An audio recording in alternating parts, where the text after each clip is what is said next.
ደህና ነኝ አልሐምዱሊላህ። ይቻላል። ተጠቅሰዋል መኃልየ ሰለሞን ምዕራፍ 5 ቁጥር 16 ላይ ስትል ሰምቻለሁና ያ እንደ ለነብዩ መሐመድ ያ ትንቢት ነው መሐመድን የሚመለከተው ብለህ ታምናለህ?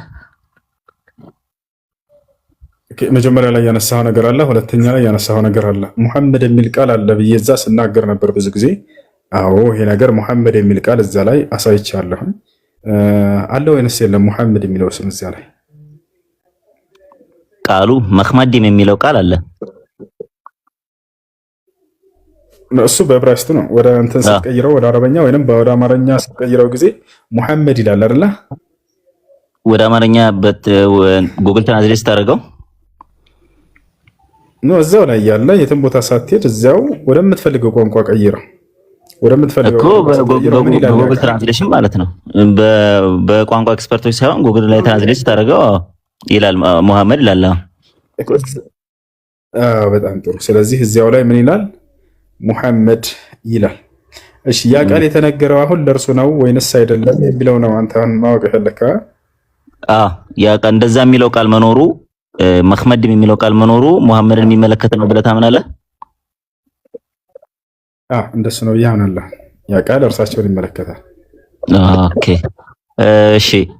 አላህ የሚለውም ቃል አለ ቁርአን እዚህ ኦልድ ቴስተመንት መጽሐፍ ቅዱስ ላይ ኢየሱስ ትርጉም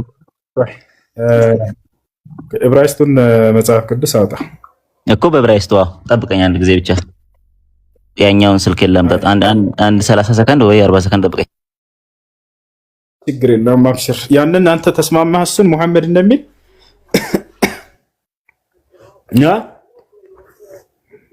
ሙሐመድ እንደሚል ተስማማህ አለ?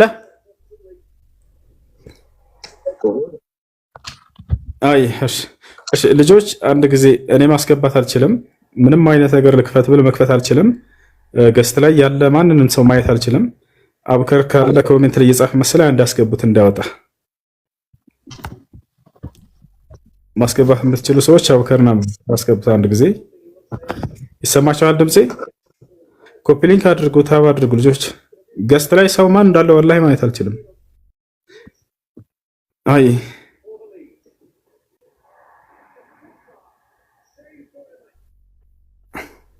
እስከዛ ጥያቄ ያለው ሲቀጥል እስከዛ ጥያቄ ያለው ሲቀጥል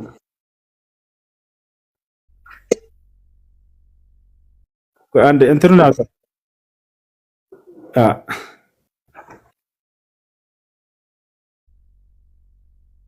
አይ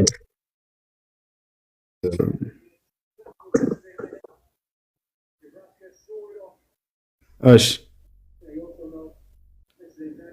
አላህ የሚለው ዕብራይስጥ ላይ እንትን በዕብራይስጡ ላይ አለ አላህ የሚል ወይንስ እኛ እናውጣለን?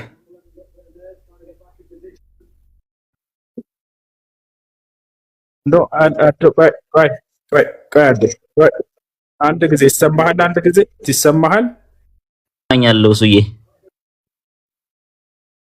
እሺ እንትን ዕብራይስጥ ላይ አላህ የሚል ቃል አለ ገብቷል? ለምሳሌ ኦሪት ዘፍጥረት ምዕራፍ 1 ቁጥር 1 ላይ ኦሪት ዘፍጥረት ምዕራፍ 1 ቁጥር 1 ላይ ምንድነው የሚለው? በመጀመሪያ እግዚአብሔር ሰማይና ምድርን ፈጠረ ነው የሚለው። እግዚአብሔር አይልም፣ ተሳስተሃል። በዕብራይስጥ ነው የጠየኩኝ ያለሁት። ኦኬ ዕብራይስጥኛ እግዚአብሔር የሚለው ኤሎሂም ነው የሚለው። ኦኬ አየህ አይደለ? እሱን አሁን ቀጥታ ምንድነው መሰለህ የዕብራይስጥን አውጣ። ምክንያቱም የአረብ ክርስቲያኖች ለምሳሌ እሱ ጋር ኦሪት ዘፍጥረት ምዕራፍ የአረብ ክርስቲያኖች አታዳምጥም እንዴ? እያወራኸኝ ስለሆነ አዳምጥ። እሺ ይሰማል። የአረብ ክርስቲያን እናሳይ። አላህ የሚለው በዕብራይስጥ ላይ የለም ብለህ አንተ የምታምነው አይደለ? ኦሪት ዘፍጥረት ምዕራፍ 1 ቁጥር 1 ላይ የአምላክ ስም አላህ ብለው የሚጠሩት እነርሱ በዕብራይስጡ አላህ የሚል የለም አይደለ? ኮርስ በዕብራይስጡ ኤሎሂም ነው የሚለው እንጂ አላህ አይልም።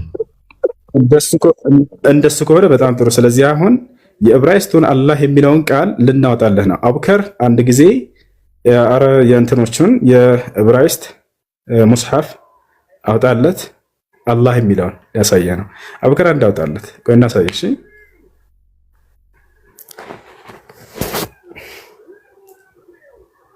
አቡከር ይሰማሃል አለ?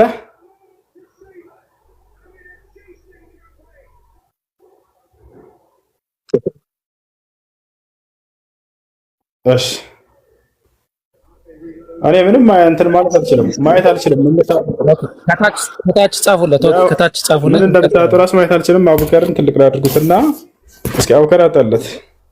እሺ እሺ ኦኬ። ማን ነው ወገናችን? አለ ሁሱ ወገናችን በረከት ጻፉለት ለሁሱ ከታች አቡበከር ይሰማናል ብላችሁ ጻፉለት። በረከት ሰላም ብያለሁ። ኦኬ አላህ ስለሚለው ስም ነው አይደል የምፈልገው? ኦብጀክሽን እሱ አይደለም ሁሱ ያዘዘኝ ነው እሱ። ኦኬ አዎ። ስለዚህ አሁን አላህ የሚለው ስያሜ በሺታ ማኑስክሪፕት ላይ የሲሪያክ ቋንቋ በአረማይክ ቋንቋ በአጠቃላይ ታገኘዋለህ። አይ እሱ አይደለም እንደተጠቀሰልህ ዘፍጥረት ምዕራፋን እሱ ስላለኝ ነው። ዘፍጥረት ምዕራፋን ቁጥር 1 ላይ በረሺት ባራ ኤሎሂም የትኻሸማይም ወይትኻሪስ ነው የሚለው። መጀመሪያ እግዚአብሔር ኤሎሂም ሰማይና ምድርን ፈጠረ። ኤሎሂም ማለት ራሱ አማልክት እንደማለት ነው ትርጓሜው። አላህ የሚለው ስያሜ አንድ የበሺታ ማኑስክሪፕት አንድ ማስረጃ ብቻ ልስጥህና ከዛ ወደ እንትኑ ትሄዳላችሁ። ያው ሐሳባችሁን ስላልሰማሁ ነው ትቀጥላላችሁ ማለት ነው። እሺ ቪዲዮ ሐሳባችን ላስረዳ። እሺ እሱ እንትን እስኪል ድረስ እሱ ጋር ትጨርሳለህ። በመሃል መግባት ስለሌለብኝ ከእሱ ጋር ትጨርሳለህ። ምን ቀጥለው ነገር ካለ እንትን ልበል። እሺ ለዛ ነው አሳየልኝ ስላለኝ ነው። እኔ ብቻ አሳይቼ እንትን ልበል። ያ አረማይኩን ወይ ደግሞ የሲሪያይኩን ቋንቋ ላሳየህና እንትን እላለሁ ማለት ነው። ኦኬ እስቲ ቀለል አድርገን በስትሮንግ ነምበር መምታት ይቻላል። ኦኬ ይሄን ቃል ማንበብ ትችላለህ በረከትዬ? ኦኬ እሺ አንዲ እቺ ቃል በደንብ አድርጋ አዳምጠኝ እሺ። እቺ ቃል አሊፍ ትባላለች። እቺ ላሜድ ተብላ ትጠራለች። እቺ ደግሞ ሄን ተብላ ትጠራለች። እና ሁለት አይነት አነባበብ አለ በኢስተርን እና በዌስተርን ማለት ነው። አንደኛው አነባበብ ይሄ ነው። ያው እዚህ ጋር የምትመለከተው አላህ ተብሎ የሚነበበው አነባበብ ነው። ሁለተኛው አነባበብ ደግሞ አላህ ተብሎ የሚነበበው አነባበብ ነው። እና በሁለቱም አነባበብ ባይብል ላይ በጣም ሺህ ቦታ ማለት ነው ሺህ ቦታ አሁን ይሄ ማቴዎስ ወንጌል ምዕራፍ 3 ቁጥር 16 ነው። ያው የምትመለከተው አላህ የሚለው ቃል አለ። አላህም ተብሎ ይነበባል። ይሄ አሌፍ ላሜድ ሄንና እንትን አለ። እነዚህ ሁለቱ ያው አንድ ማስረጃ ማቴዎስ ወንጌል ምዕራፍ 3ን ማየት ትችላለህ። ኢቭን በጣም አያሌ ጥቅሶችን ማለት ነው። በትርጓሜ ደረጃ ራሱ ሲተረጉሙ በትርጓሜ ደረጃ ያው እዚህ ጋር የምትመለከተው ዘ ሲሪያክ ቸርች ኤርሊ ሂስትሪ የነሱ መጽሐፍ ላይ ሲተረጉሙ ምን ብለው ሊትራል ትራንስሌሽን ነው። ይሄ ሊትራል ትራንስሌሽን ምን ብለው ነው ያስቀመጡት? ያው እዚህ ጋር ተመልከት። the beginning of the gospel of Jesus መሺያህ የሆነው ማለት ነው the son of Allah ብለው ነው ያስቀመጡት። አላህም ተብሎ ይነበባል በሴማ አነባበብ ማለት ነው። ይሄን ሁሱ አሳየልኝ ስላለኝ ነው። ሁሱ ካለ ጻፉልኝ። አሎሃ አይደል የሚለው? አሬ አሎሃ ተብሎ አይነበብም። ይሄ አሎሃ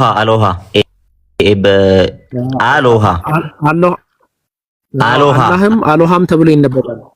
ኢስተርና ዌስተርን አነባበብ አለ። እኔ ይሄንን ሪላይ አልሆንም ባይዘው ይሄንን ነው ከዚህ ነው ማመጣው ያው ሊትራሊ ማለት ነው።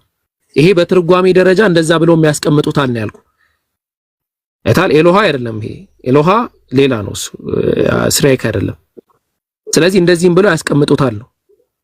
ለዛ ነው ሁሱ አለ ከሰማ አንድ ይጻፉልኝና ይቀጥሉ። ካልሆነ ደግሞ ጥያቄውን ከኔ ጋር መቀጠል ይችላል።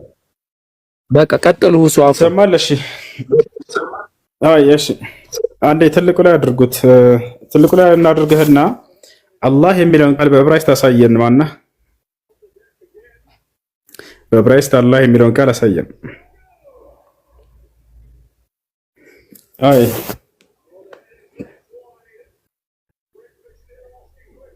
ማነው ወገናችን? ሚት ነው ያወራው ስላልሆነ ነው።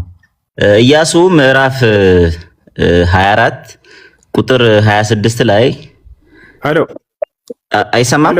የተጠየቀው አላህ የሚለውን ቃል በዕብራይስጥ አሳየን ያልኩህ እኮ በዕብራይስጥ ላሳይ እኮ ነው። ታዲያ ጥቅስ ያወጣው እኮ ነው። ጥቅስ ኢያሱ መጽሐፍ ላይ ቆይ ኢያሱ ላይ አላህ የሚል ቃል አለ? ቆይ እኮ አለ አለ አላህ የሚል ቃል አለ ኢያሱ ላይ አለ። አዎ አይታይም። ወደ ትርጉም አይደለም የሄድኩት። አላህ የሚል ቃል አለ ኢያሱ ላይ? ይሄው አላህ ይላል እኮ ይላል ሳይሆን አላህ የሚል ቃል አለ ወይ? አላው በዕብራይስጥኛ ስታነበው አላህ ብለህ የምታነበው ቃል አለ። ኦኬ እስኪ ዕብራይስጡን አንብብልን እስኪ አንቀጹን ብሎ ምን ይላል? ይሄው እዚህ ጋር አይታይም። ይሄው ሳይሆን አንብብልኝ ነው ያልኩት ወገኔ። ስትሮንግ በተኑን ይሄው ትራንስሊትሬሽኑ ይሄው አላህ ይላል። አንቀጹን አንብበው እስኪ። አልጠየቅኩህም። አላህ የሚለውን ቃል በአማርኛ ዕብራይስጡን አንድ አንቀጹን አንብባት። በዕብራይስጥ ነው እንጂ ዕብራይስጥ ላይ እኮ ነው አለ ያልከን። ይሄው ትራንስሊትሬሽኑን እያነበብክልህ እኮ ነው። ይሄው ሳይሆን አንብብልኝ ነው ያልኩት። ልስማው እስኪ። አላህ ይሄው አላህ ይላል። አንብበው። አንቀጹን አላህ ምን ብዬ ላንብብልህ? ምን ብዬ ላንብብልህ? ሙሉ አንቀጹን እሺ አቡበከር ካንተ ጋር እንቀጥል። እሺ ወይ እሺ። አቤት ይኸው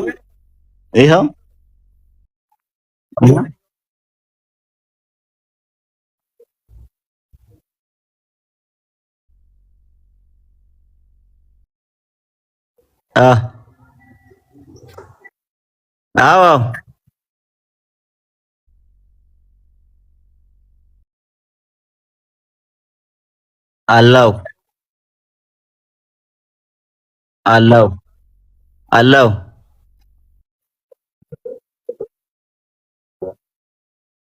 አላው ተብሎ ነው የሚነበው። እሺ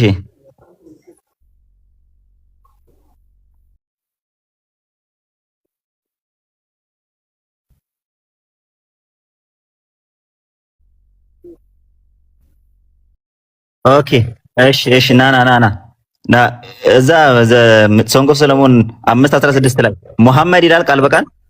ቆይ ሆልድ ኦን ብሮ ሙሐመድ ይላል ቃል በቃል።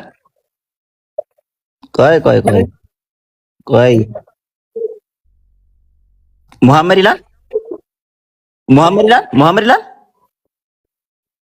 ደግመህ ንገረኝ። እሺ ሙሐመድ ይላል ብለሃል። እሺ ወደ አሁኑ ጥቅስ ልመለስ። ይሄው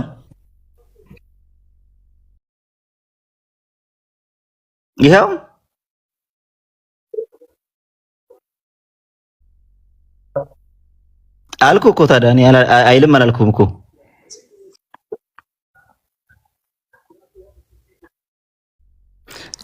ትራንስሊትሬት ሲደረግ ይኸው እዚህ ጋር ትራንስሊትሬት ሲደረግ አላህ የሚል ቃል እናገኛለን። ትራንስሊትሬሽኑ ማለት ነው። ቀጥታ በዕብራይስጥኛ ስታነበው ደግሞ ሰማይ ቀጥታ በዕብራይስጥኛ ስታነበው ይኸው ስለዚህ አይተኛለሁ አለው ነው የሚለው። ግን ትራንስሊትሬት ስታደርግ አላህ የሚልም ቃል ይሰጣል። ተቀራራቢ ነው። ሲጀመር አንተ ሙግታችንን አልሰማህም። የኔን ጥያቄ ፈርስት ላይ አንተ የኔን ጥያቄ አልሰማህም። ስለዚህ ኦብጀክሽን ምን እንደሆነ እራሱ አታውቅም።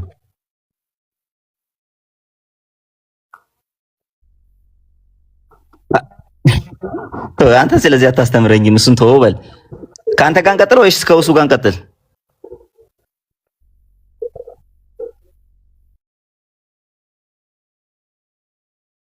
ከአንተ ጋር እንቀጥል ወይስ ከእሱ ጋር እንቀጥል?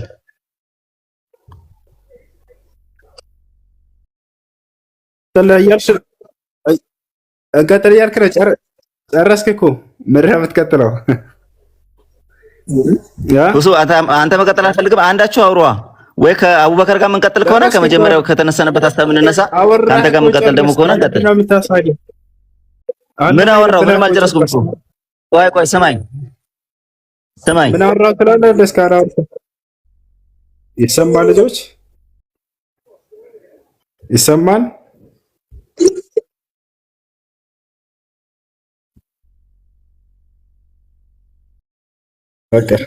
አቡበከር ና አንብብልኝ። እዚህ ጋር አቡኪያ ና አንብብልኝ ይችኛዋን እስኪ። ኦኬ እሺ አቡበከር አሁን ይችኛዋን አንብብልኝ። ልክ እንደቀደሙ ኖ እችኛዋን ይቺን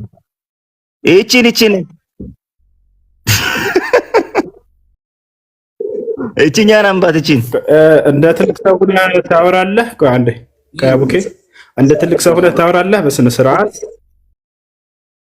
አንዴ እየሰማኸኝ ነው አይደለ? አቡኬ እንደ ትልቅ ሰው ሆነህ ማውራት ትችላለህ። እናውራ ወንስታቸው እኮ አንብብን ያልኩህ ምረጥ። በቃ እና እያወራሁ አይደለ?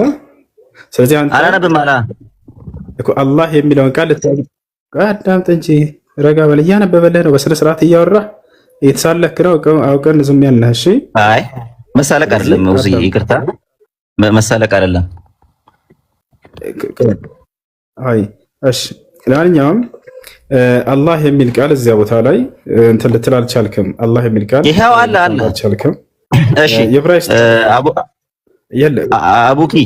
አቡኪ እዚህኛው ላይ ይሄ ፎኔቲክስ ስፔሊንግ የሚለው ላይ እችኛዋን አንዴ ብቻ አንብብልኝ ለሚሰማው ሰው። ከትራንስሊትሬሽኑ ለየት ስለሚል ቆይ ከትራንስሊትሬሽኑ ለየት ስለሚል የተለያየ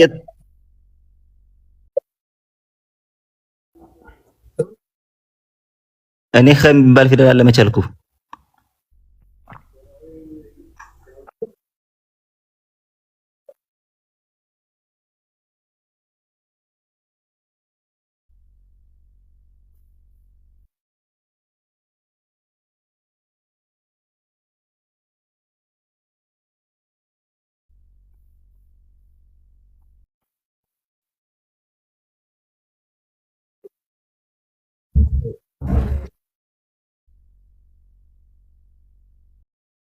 አንድ ቪዲዮን አጥፋው።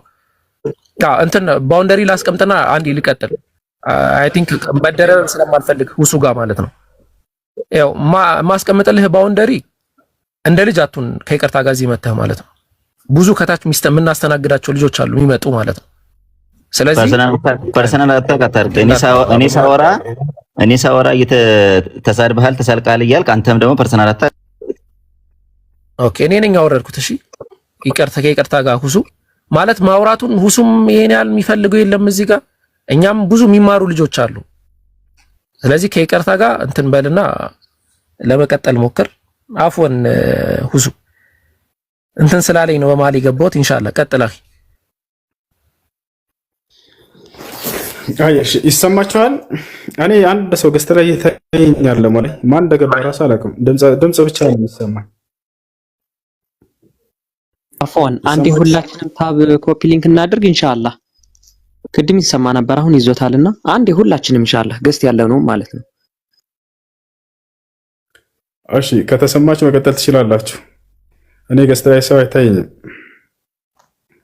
እሺ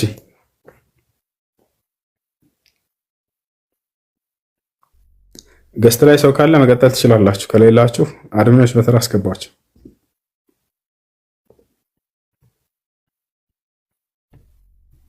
ቲክቶክ ምልክት ውስጥ ለቤቱ ሜምበር ያለናቸው ሜምበሩ ኔትወርክ በጣም እያስቸገሩ ነው። ኮፕሊንክ ደግሞ በደንብ አድርጉ ያጀማ። እስካሁን 1 ሚሊዮን አልገባም፣ ይደብራል። እና 1 ሚሊዮን እናስገባታው። እሺ አድሚኖች ካላችሁ በተራ አስገባችሁ። ጥያቄ ያላችሁ ካላችሁ መጠየቅ ትችላላችሁ። አይ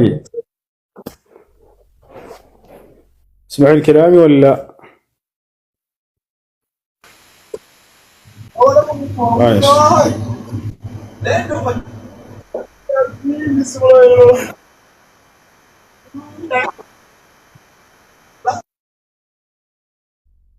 ጥያቄ አለኝ ለሁሱ አይሰማም መሰለኝ።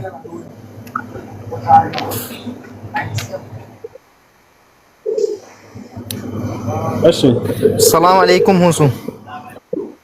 ወአለይኩም ሰላም። እንትን እኔ ጥያቄ እንትን አሁን ባንክ ቤት የሆነ እንትን በፊት የሚጠቀመው እንትን በወለድ የከፈትኩት አካውንት ነበርና ከዛ ሲጠቀም የነበረው የወለድ አካውንት ነበር። ከዛ በኋላ ወለድ ሐራም መሆኑን ካወኩ በኋላ በልጅነቴ ነበር የከፈትኩት። ያንን ሳላቅ ነበር ያንን እንትን ዘጋውኝና ከዛ በፊት የተጠቀምኩት ለኔ ወንጀል ይሆንብኛል ሳላቅ ነበር በፊት የከፈትኩት። ሆነን ሳታውቅ የሰራው ከሆነ ወንጀል የለብህም። ነገር ግን በዚያ የወለደ ገንዘብ ካለ እጅህ ላይ ያንን መጠቀም አይፈቀድም። እሺ ይሄ ነው ሐራም መሆኑን ሳያውቅ አንድ ሰው ሐራም ቢሰራ እንደ ወንጀል አይቆጠርበትም። አላህ በቁርአን ላይ ተናግሯል። ነቢያችን ሰለላሁ ዐለይሂ ወሰለም ሐዲስ ላይ ተናግረዋል። يقول الله سبحانه وتعالى في سورة الأحزاب وليس عليكم جناح فيما أخطأتم به ولكن ما تعمدت قلوبكم ይላል። ሳታውቁ በሰራችሁ ስህተት ወንጀል የለባችሁም ብሎ ተናግሯል። ነቢያችን ሰለላሁ ዐለይሂ ወሰለም ሐዲስ ላይ إن الله تجاوز عن أمتي ثلاثا الخطأ والنسيان وما استكرهوا عليه አሉ። አላህ ከኡመቶቼ በሶስት መንገድ የሰሩትን ኃጢአት አልፎላቸዋል አይዝባቸውም። አንደኛ ባለማወቅ በስህተት ወንጀል የሰራ ሰው አሉ። ሁለተኛ ረስቶ፣ ሶስተኛ ተገዶ ወንጀል የሰራ ሰው። ስለዚህ በዚህ በሶስቱ መንገድ ወንጀል የሰራ ሰው እንደ ወንጀል አይቆጠርም። ሳታውቅ በሰራው ነገር አላህ አይጠይቅህም። ካወቅክ በኋላ ግን ያንን ገንዘብ እጅህ ላይ ካለ የወለዱ ገንዘብ ያንን መጠቀም አይፈቀድም። በተቸገሩ ድሃዎች ለምስኪኖች ካሉ እነሱ መስጠት ወይንም ደግሞ ለልማት አገልግሎት ያንን አሳልፈህ መስጠት ህዝብ ለሚጠቀምበት አይ ክሬዚ።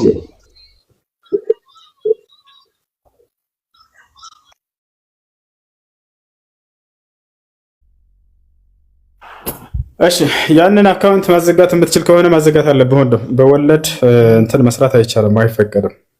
ማዘጋት የምትችል ከሆነ ይሄን አካውንት አዘጋ፣ ወይንም ደግሞ ከወለድ ነፃ አድርጉልኝ ብለህ እንትን በላቸው። እንደገና ሌላ አስቀይራቸው። አይ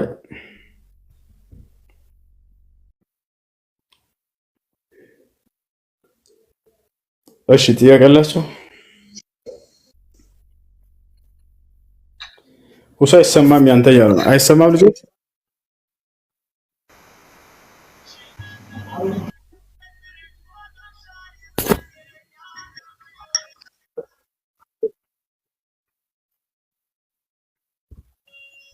መርሐባሽ ከተሰማ ቀጥሉ ልጆች።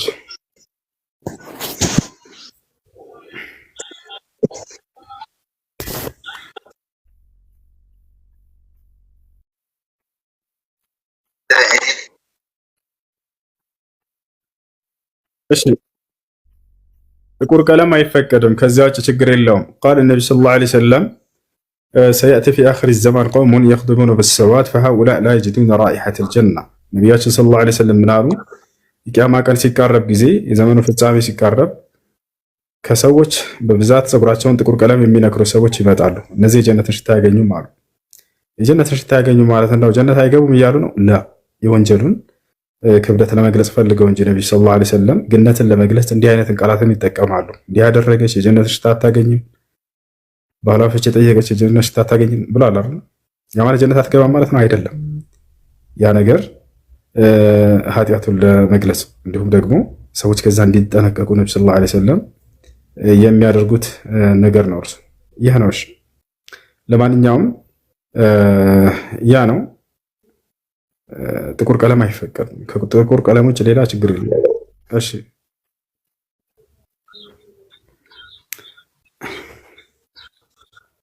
እሺ ልጆች እየተሰማኝ አይደለም። አቡከርና አህመድ አላችሁ?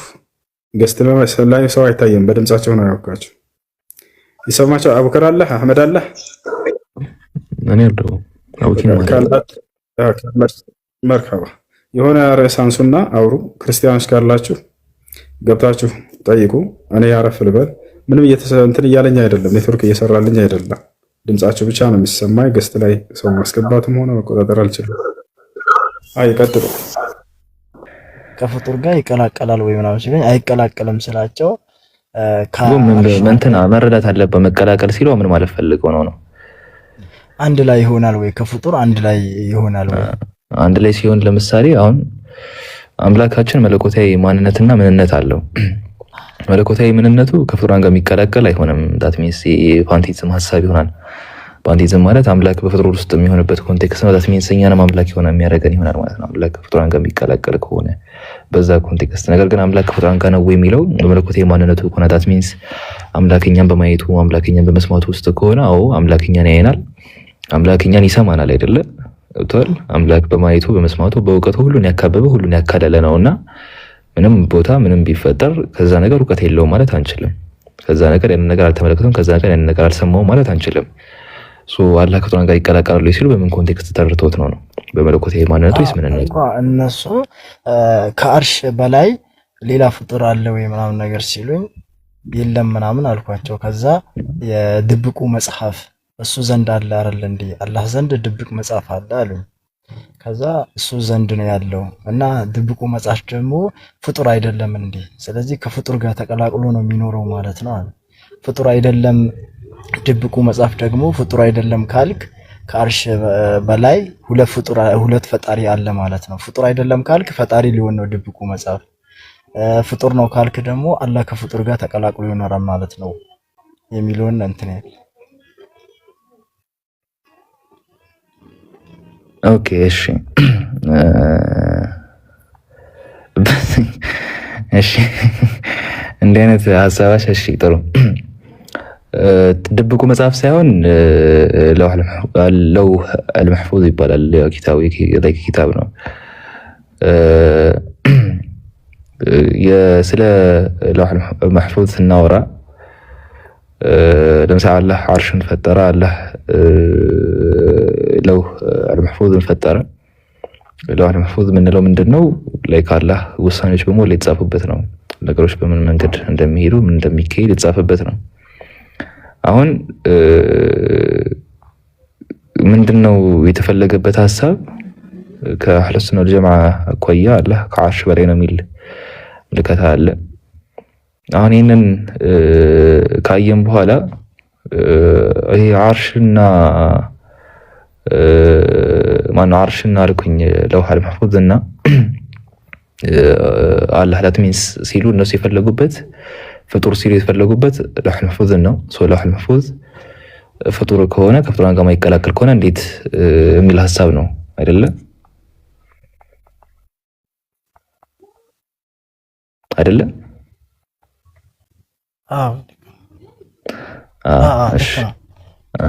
እሺ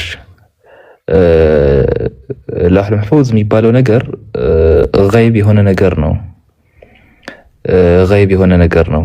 ዳት ሚንስ የት ነው ያለው የሚባለው ነገር ላይ ገይብ ከሆነ ነገር ውስጥ የሚጠቃለል ነው። ገብታችኋል? ይሄ ነገር ለውህ አልመሕፉዝ የሚባለው ነገር የተፈጠረ ነገር ነው።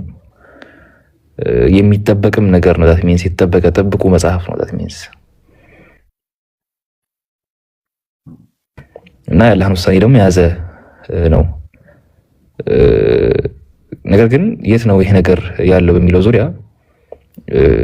የሆነ ፊዚካል ሎኬሽን የምናስቀምጠው ነገር የለም። ለውህ አልመሕፉዝ የት ነው ያለው በሚለው ዙሪያ ማለት ነው። ለውህ አልመሕፉዝ የሚባለው ነገር የት ነው ያለው በሚለው ዙሪያ አንድ እርግጥ የሆነ ነገር የለም። አንድ ጊዜ ቆይ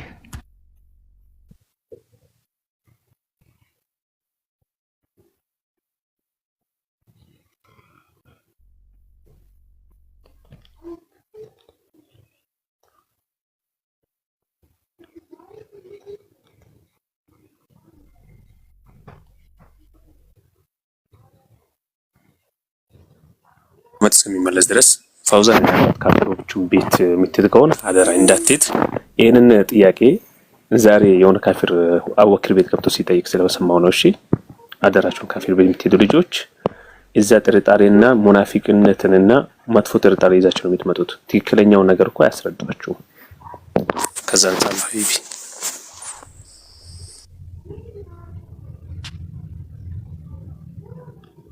ኦኬ ሶሪ እሺ እንትን ምናልባት መምታታቱ የሚፈጠረው የቱ ጋር ነው ከተባለ ይሰማል አይደለ? ስልክ ገብቶብኝ ነው። ይሰማል። ማዓ ከሚለው ሐዲስ ጋር ተያይዞ ነው። ገብታችኋል? ማዓ አላህ የሚል ሐዲስ አለ። ዛት ሚንስ ዐንደ አላህ ማዓ አላህ የሚል ሐዲስ አለ። ዐንደ አላህ ማዓ አላህ የሚሉ የሐዲሶች አጠቃቀም ትርጓሜ ላይ በጣም ስህተት ሲሰራ እንመለከታለን። በአረብኛ የቋንቋ አጠቃቀም ውስጥ ስፔሻሊ ደግሞ ስንመለከተው በቁርአንና በሐዲስ ውስጥ ማዓላህና ዐንደላህ የሚሉ የቃል አጠቃቀሞች ተመሳሳይ በሆነ ቦታ ወይ ደግሞ አንድን ስፔስ በሚጋራበት ሁኔታ የሆነን ቦታ በሚጋራበት አንድ ላይ ሼር በምናደርግበት ሁኔታ ወይም ደግሞ እንደ ፊዚካሊኛ እንደምንመለከተው ከኛ ጎን እንደምንል አይነት ትርጓሜ አይኖረውም። ገብታችኋል?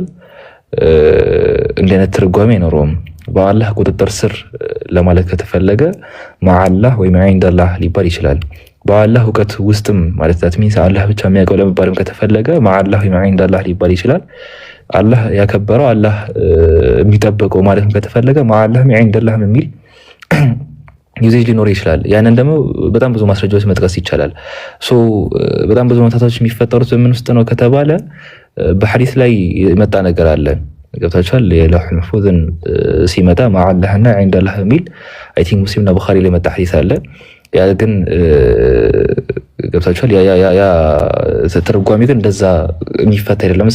ለምሳሌ ለስተ ሱረቱል አንዓም ላይ ተመልከቱ። ሱረቱል አንዓም ላይ ስትመለከት ሱረቱል አንዓም ምዕራፍ 6 ቁጥር 59 ላይ አላህ የሚያስቀምጠው ነገር አለ አይደለ?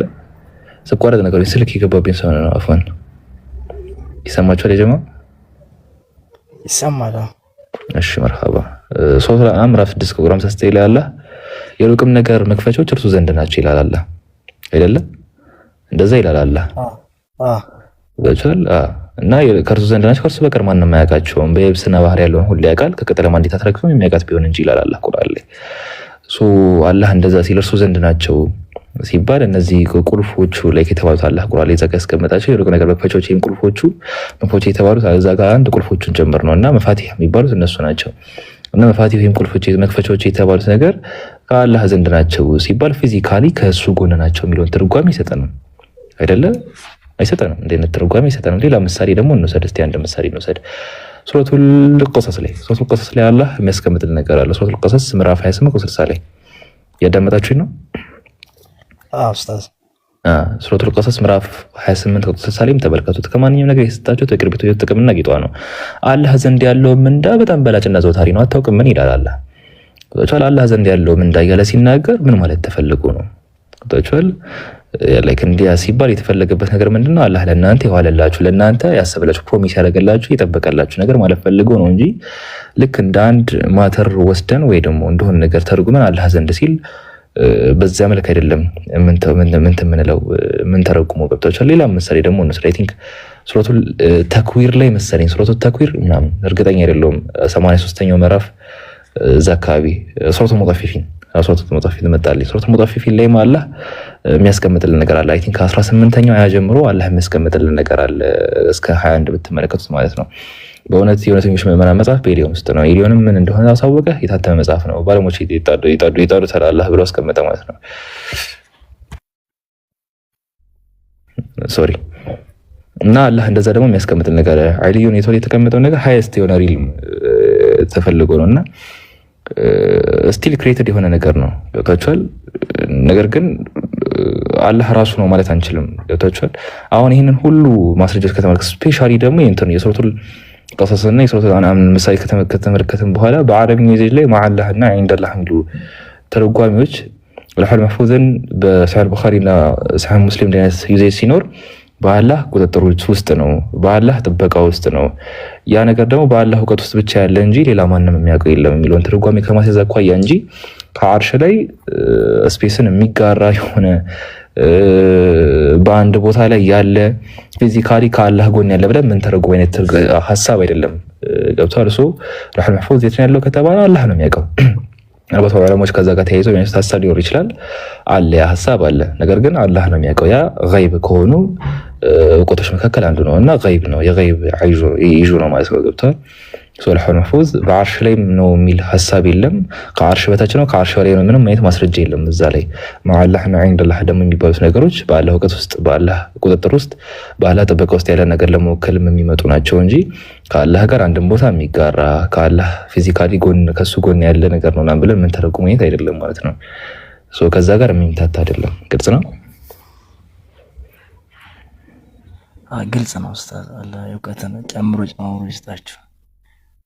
አሚን አሚን። እሺ በጣም ግልጽ ነው እና ከዛ ጋር የምታታብንም እሺ ማለት እንትን ሲባል ምንድነው ማስረጃችሁ ማለት አለብህ።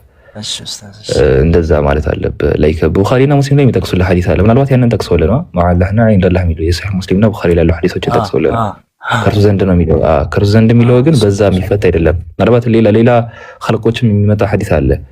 ግን እንደዚህ አጠቀስ ለሰውት ልቀሰስ ላይ ማለ ህግ ያስቀመጠው ነገር በላቸው። ሱረቱል አንዓም ላይ ማለ ያስቀመጠው ነገር አለ። አላህ ዘንድ ሲባል ግን እንደሆነ አንድ ነገር ወስደን መተርጎም የለብንም። ገብቷል? ከሱ ጋር መቀማመጥን ከሱ ጎን መቀመጥን እያለን መተርጎም የለብንም። ገብቷል? ከአላህ ቁጥጥር ስር፣ ከአላህ ፈቃድ ስር፣ ከአላህ ጥበቃ ስር፣ ከአላህ እውቀት ስር ያለን ነገርም አላህ ዘንድ እየተባለ ስለሚተረጎም ማለት ነው። ይሄ ለሐል መሕፉዝ የሚባለው ጥብቁ ሰሌዳ የት ነው ያለው በሚለው ዙሪያ ለአላህ ምንተው ዒልም ነው፣ በእኛ የሚመረመር ነገር አይደለም ማለት ነው። ያ ነው ሀቢቢ። እሺ ኡስታዝ ጀዛከላህ። እና አንድ ጥያቄ ደግሞ ሌላ የሚጠይቅ እኔ ሳይሆን አሁን ቅድም ጀማል ዘለም ትገባላችሁ ምናምን ሰው እኔ ገብቼ ሳይሆን አብሽር ያው ጠይቆ ነው እንትን ሲሉት ከዛ እንዲህ ብሎ ጠይቁኝ ምናምን ሲል ነው። አብሽር መጠየቁ እኮ አይከፋም ሀቢቢ፣ መጠየቁ ችግር የለውም። መጠየቁ አይከፋም። ግን አንዳንድ ጊዜ ያለው ነገር አለ። የምንቀመጥበትን ቦታ ከመምረጥ አኳያ ነው፣ ያው እንደምክር ነው እንጂ ተቀምጣል እያለህም አይደለም ጀማል። ያው እንደ አይነት ሁኔታዎች ላይ ስለሚነሱ በእንደ አይነት ኮንቴክስቶች የሚነሱ ነገሮች ስለሆኑ ከዛ ነገር ራስን እንጠብቅ እንዲሁ እንደ ምክር ነገር ነው። እና በዛ ተረድቶ እንዳይሆን እና ምን አሉ እና አላህ Subhanahu Wa Ta'ala ከፍጡራን ጋር ይነካካል ወይ አሉ። አይነካካም ካልከኝ አፈር ፍጡር አይደል እንዴ? አዳምን በጭቃ በጥቁር ጭቃ አብክቶን የፈጠረው፣ ስለዚህ ከፍጡር ጋር ይነካካል ማለት ነው ብሎ ማስረጃ ሲሰጠው ነበር። ግን አንዴ አፎን ሀቢ አንዴ ትንሽ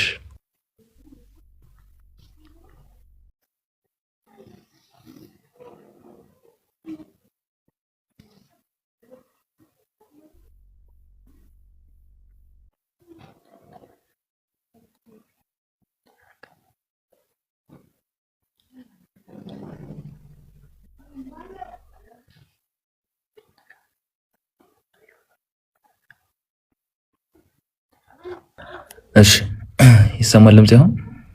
ይሰማል ኡስታዝ። እሺ አፍዋን ምንድን ነበር ጥያቄ? አልሰማሁም። እሺ ጥያቄ እንትን አላህ ከፍጡራን ጋር ይነካካል ወይስ አይነካካም? ይነካካል ወይ? አይነካካም ካልከ በጭቃ እንዴ አፈርን አብክቶ ነው አዳምን የፈጠረው፣ ስለዚህ ይነካካል ማለት ነው የሚለውን እንትን ነው። እሺ ምናልባት ጥያቄህን አብዛኛውን ሀሳብ አድረስ የሚያደርግ አንድ ፕሪንሲፕል አለ። አላህ አንድ ነገር ይተከበራል፣ አንድ ነገር ይፈጥራል። አላህ የፈለገውን ነገር ያደርጋል፣ አላህ የሻውን ነገር ያደርጋል። ነገር ግን አላህ የፈለገውን ነገር ሲፈጥር፣ አላህ የሻውን ነገር ሲያደርግ የሱን ፍጥረታትን በመምሰል ውስጥ አይደለም ፍጥረታትን በመምሰል ውስጥ አይደለም። አላህ ሪሴምፕል አያደርግም። የኛ የፍጥረታት የሚባሉትን አካላት ሪሴምፕል አያደርግም። አላህ ሲፈጥር፣ አላህ የሆነ ነገሮችን ሲያደርግ፣ የሆነ አክሲደንት ሲፈጠር፣ እነዛ ሁሉ ነገሮች ፍጥረታትን በመምሰል ውስጥ አይደለም። አላህ ለራሱ አፊርም ያደረገውን ነገር አፊርም እናደርጋለን። አላህ ራሱ ያጸደቀውን ነገር እናጸድቃለን። አላህ ራሱ ያጸደቀውን ነገር ካጸደቀን በኋላ መመሳሰልን ልክ ፊዚካሊ ባሉ ነገሮች ላይ ያሉ መመሳሰሎችን ወር ፈላጊነት የሚባለውን ነገር ገብቷል። ፈላጊነት የሚባለውን ነገር እንትን እንላለን፣ እንክዳለን፣ ላይ ከእንትና አንቀበልም ወይም እንገፋለን። ያን ነገር አክሰፕት አናደርግም። እነዚህ አሁን ጥያቄዎች የሚነሱት በሞላ ፍጡራንን በምንመለከትበት ፕሪንሲፕሎች ውስጥ ነው። አንድ ነገር ለማበጀት፣ አንድ ነገር ለመስራት፣ አንድ ነገር ለመቅረጽ እጅ ፈላጊነት አለኛ ጋር ገብቷል። ላይ ከአንድ ነገር ከጭቃን የሰራሁት ብትል ፈውዛን ከዛ ጭቃ ጋር ሳትነካካ ያን ነገር ልታበጅ አትችልም። አይደለም የሆነ ንክኪ ያስፈልጋል። በአንተ ሰሪት ውስጥ ከሆነ ያንን ነገር ለመስራት እጅ ያስፈልገዋል። ኦር የሆነ አንድ የሰውነት አካል ያስፈልገዋል። ይሄ ፈላጊነት ይባላል። ይህንን ፈላጊነት የምንመለከተው በፍጡራን ውስጥ ነው። ከነዚህ ፍጡራን ጋር መመሳሰል ይታይበታል ወይ ፈላጊነት በምንም ኮንቴክስት አላህ መመሳሰል ይታይበታል ወይ ከተባለ አላህ በምንም ኮንቴክስት አይመሳሰልም። አላህ ሱረቱል ሹራ ላይ ምንድነው ያስቀመጠልን? አላህ ለይሰ ከሚስሊሂ ሸይኡን ወሁወ ሰሚዑል በሲር ነው ያለን። እርሱ የሚመስለው ማንም የለም እሱ ሰሚ ተመልካች ነው አይደለ? እሱ የሚመስለው ከሌለ እኛ ነገሮችን ለማበጀት የሰውነታችን መነካካት ፈላጊነት ካለ አላህ ደግሞ ነገሮችን ለማበጀት ከነገሮች ጋር መነካካት አለበት የሚል ፈላጊነትን ልናስብለት አይገባም። ገብቶሃል? እንደዛ ነው። አሁን ወደ ከዚህ ፕሪንሲፕል በኋላ ወደ ሐሳቡ ስንመጣ አላህ አስቀምጦልናል። አዎ ከጭቃ እንደፈጠረው ሱረቱል ሂጅር ምዕራፍ 15 ቁጥር 26ን እንደምሳሌ መውሰድ ትችላላችሁ። ከጭቃ እንደፈጠረው አላህ አስቀምጦልናል። ቡኻሪና ሙስሊም ላይ ብትመለከቱት አላህ አደምን በእጁ ሰራው ይላል። አዎ በደንብ ይላል። አላህ አዳምን ሰርቶታል ከተባለ አዎ ሰርቶታል። አላህ አዳምን በእጁ ሰርቶታል ከተባለ አዎ ሰርቶታል። ነገር ግን አላህ እሱን ከጭቃ ሰርቶታል ፕላስ ደግሞ ሲሰራው በእጁ ነው የሰራው የሚባለው ትርጓሜ በመንካት ውስጥ ነው ወይም ደግሞ እኛ ፍጡራን እንደምናስበው አንድ አካል ከሌላ አካል ጋር የሚያደርገው ኮንታክት ብለን ኢንተርፕሪት የምናደርገው ነው ከተባለ እንደዛ ኢንተርፕሪት የምናደርገው አይደለም። ታውቃለህ በምንም አይነት የቁርአንና ሐዲስ ሐሳብ ውስጥ አልመጣም። ምናልባት ሞር ሎጂካል ሆኖ ነገሮችን ለማቅረብ ከተፈለገ ይሄ ንክኪ የሚባለው ነገር አስፈላጊነቱ ለፍጡራን እንደመጣ ሁሉ እኛ ደግሞ ለፍጡራን በመጣ ፕሪንሲፕል አላህን አንመዝነው።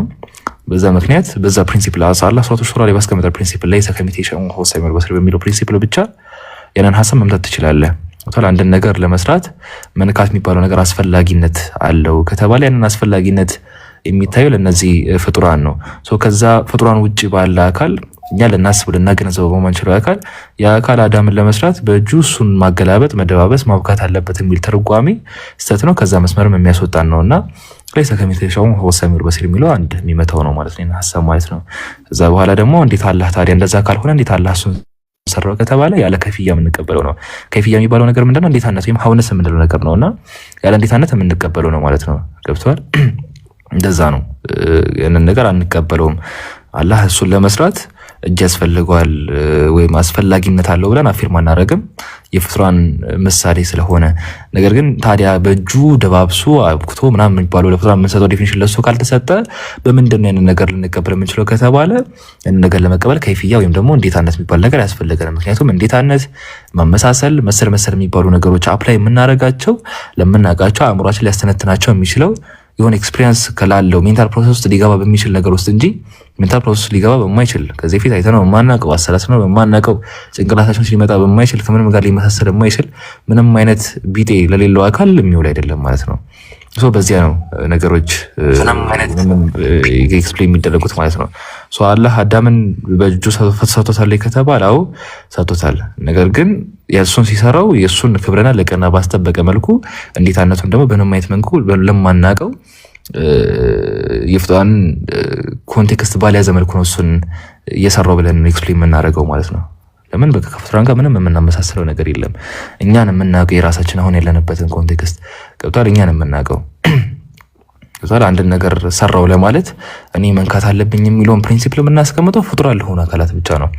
ፍጡራን ለሆኑ አካላት ፍጡራን ውስጥ ላሉ አካላት ይህንን ኤክስፕሬሽን ልሰጥ ይችላል። አዎ፣ ነገር ግን ይሄ ፍጡራንን ፕሪንሲፕል ግን አላህ ጋር ልናመጣ እንችላለን ከተባለ አናመጣውም።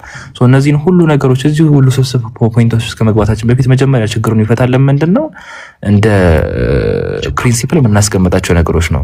ከፕሪንሲፕል አኳያ አህለ ሱና ወል ጀማዓ በጣም ገራሚ የሆኑ ፕሪንሲፕሎችን አስቀምጡልናል። ያኛው ፕሪንሲፕል ምንድነው? አላህ የፈለገውን ነገር እንደመሻቱ ሊያደርግ ይችላል።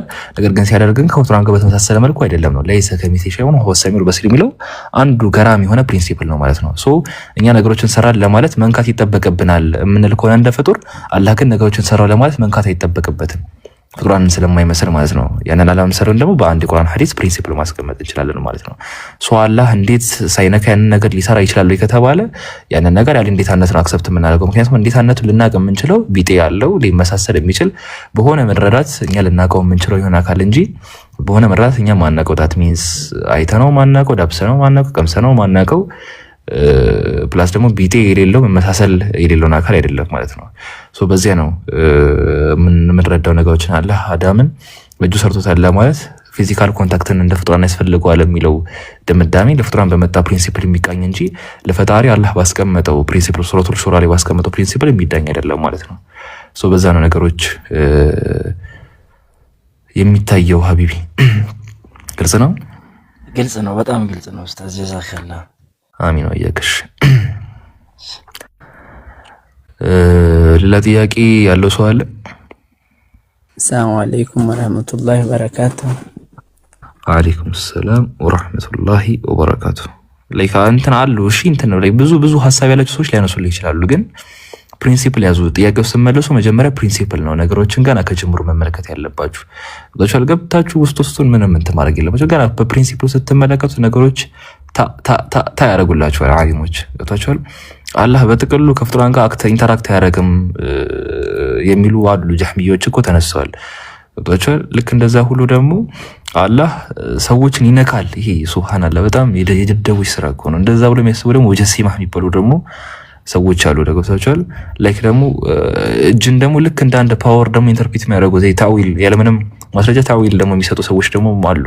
ነገር ግን እኛ ታዊል ሳንሰጥ አላህ እጅ አለው እጅ አለው ብለን አፊርም ካደረግን በኋላ አላህ ግን ሲፈጠር በእጁ ፈጠረ ስንል ልክ እንደ ፍጡራን መነካካትን የሚፈልግ ነው ብሎ ማሰብ ግን ይሄ በጣም ጅህልና ነው። እና ያንም ይመታለን አንድ ፕሪንሲፕል አለ። በዛ ፕሪንሲፕል ውስጥ ነገሮችን ስንቃኝ ከዚህ ከአስማው ሲፋት ጋር ምናምን ተያይዞ የሚነሱ ጥያቄዎች በአጭሩ የሚቀጩ ይሆናሉ ማለት ነው። እና ከነዛን ፕሪንሲፕሎች መያዝ ነው ከኛ የሚጠበቀው። ሀይቢ እና ሌላ ደግሞ ሁለቱን በመለስከልኝ ጥያቄ መሰረት ግን እኔ በአእምሮ የተመለሰልኝ ይመስለኛል። ግን እርግጠኛ ለመሆን አሁን አላህ Subhanahu Wa Ta'ala ይወርዳል ከተባለ ፍጡር ውስጥ ገባ ማለት ነው። ከሰባቱ ሰማይ አልፎ እቺ እኛ የምናያት ሰማይ ነው የሚወርደው። ስለዚህ ሰባቱን ሰማይ ውስጥ ሲገባ ፍጡር ውስጥ ገባ ማለት ነው። ሰማይ ደግሞ ፍጡር ነው። ያ ማለት ከቦታ ቦታ ይንቀሳቀሳል ማለት ነው። አላህ እንደዛ ነው የሚሆነው ምናምን ነገር ብሎ እንትን ያደረጉኝ እንትኖች አሉ።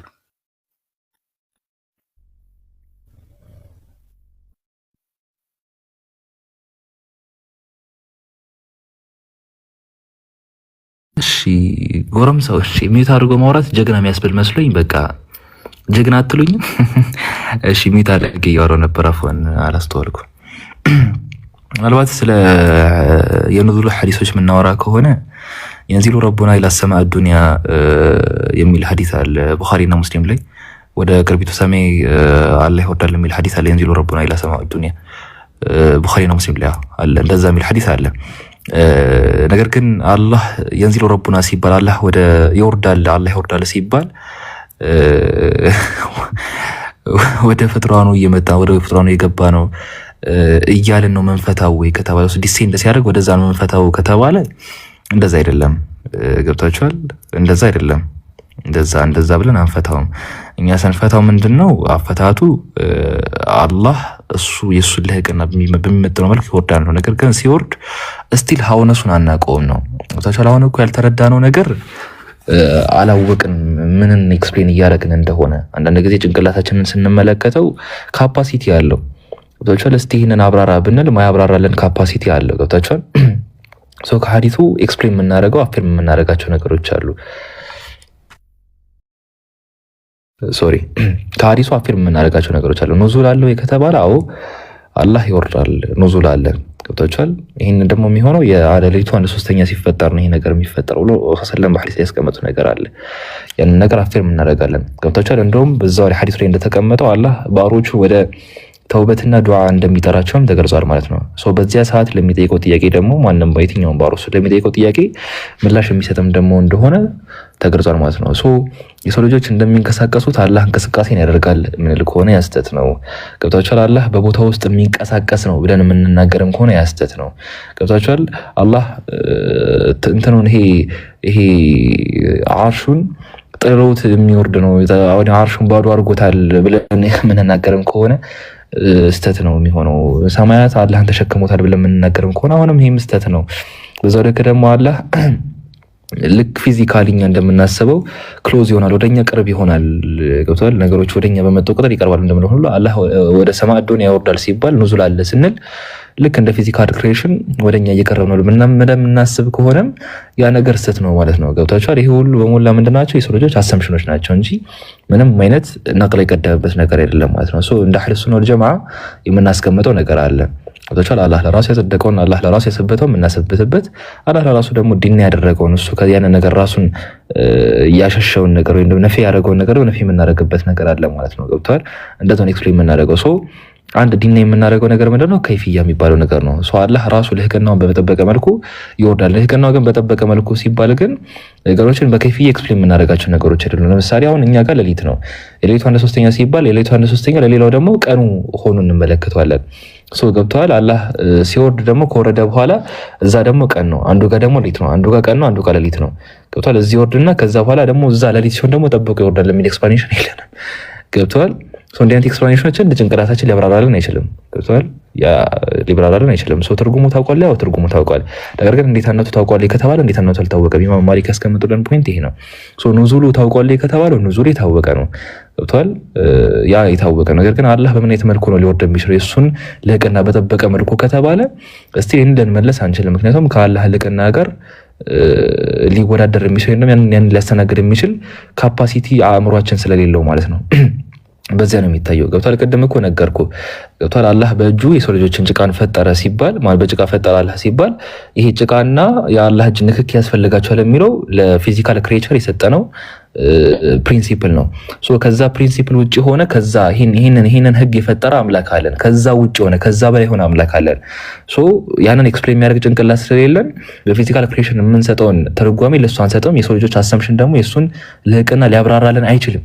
ያንን ልናውቅ እንችላለን። የምናውቀው ኑዙልን ነው። አላህ ከአርሽ በላይ መሆኑን ልናውቅ እንችላለን። አላህ በእጆች እንዳሉት ልናውቅ እንችላለን። ያለ ራሱ ያሰበተው ነገር ስለሆነ ማለት ነው።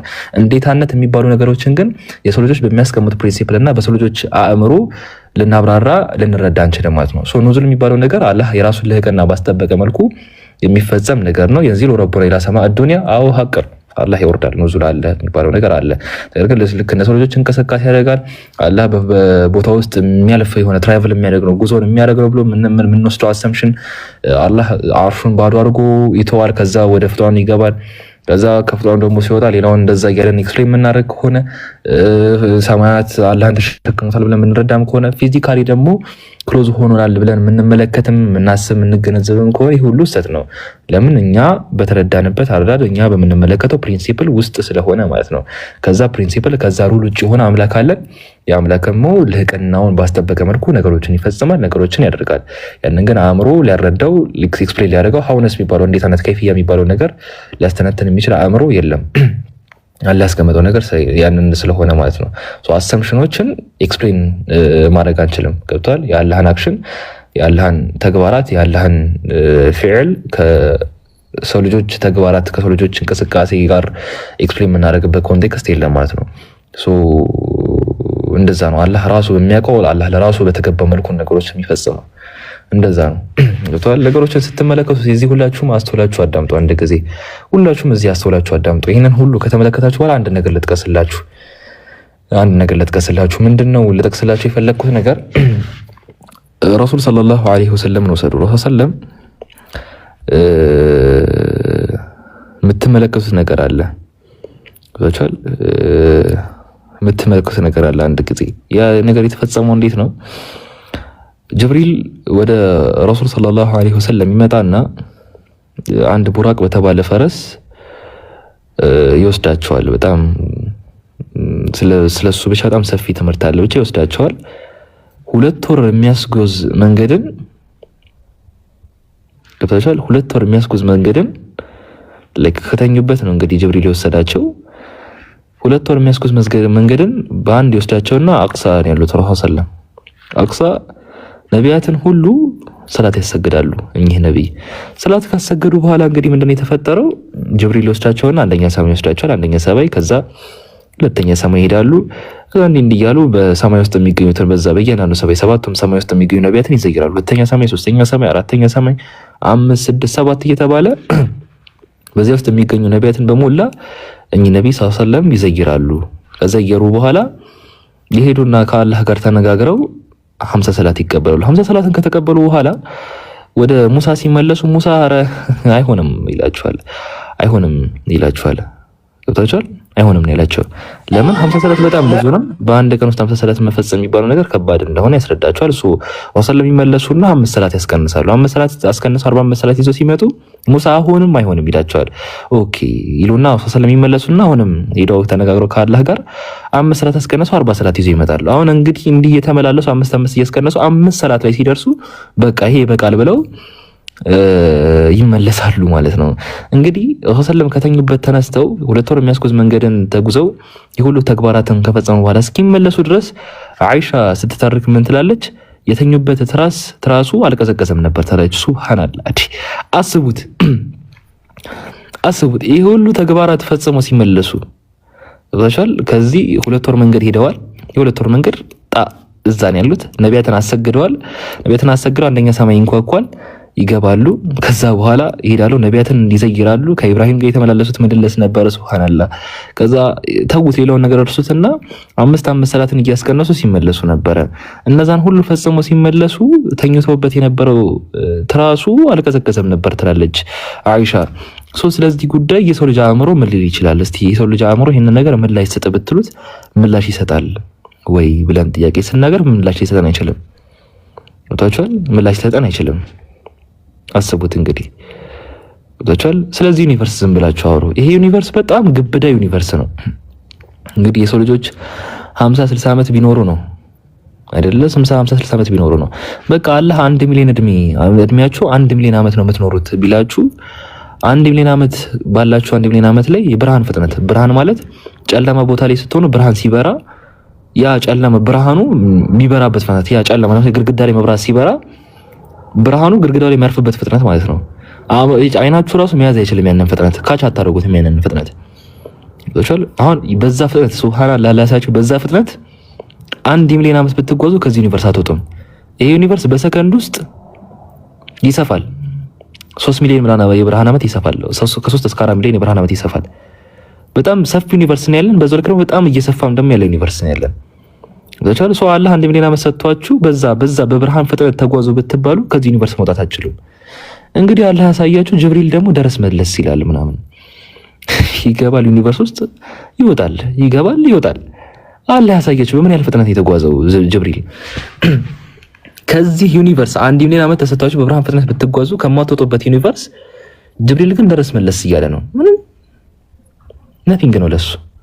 በምን ያህል ፍጥነት ነው ጅብሪል እየተጓዘ ያለው? አሰባችሁ ታውቃላችሁ? ስለዚህ ጉዳይ የሰው ልጅ አእምሮ ስለዚህ ጉዳይ መለስ ቢባል መልስ ሊሰጥ አይችልም።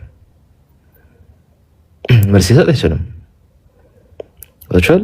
አሁን በጅብሪል ጉዳይ እንደዚህ ከተደነቀም በኋላ ጅብሪልን ማብራራት ካቃተም በኋላ ወጣቻል። አሁን ጅብሪልን ስለፈጠረው ደግሞ አምላክ ማብራራት እንችላለን ብለን ልናስብ እንችላለን? አንችልም።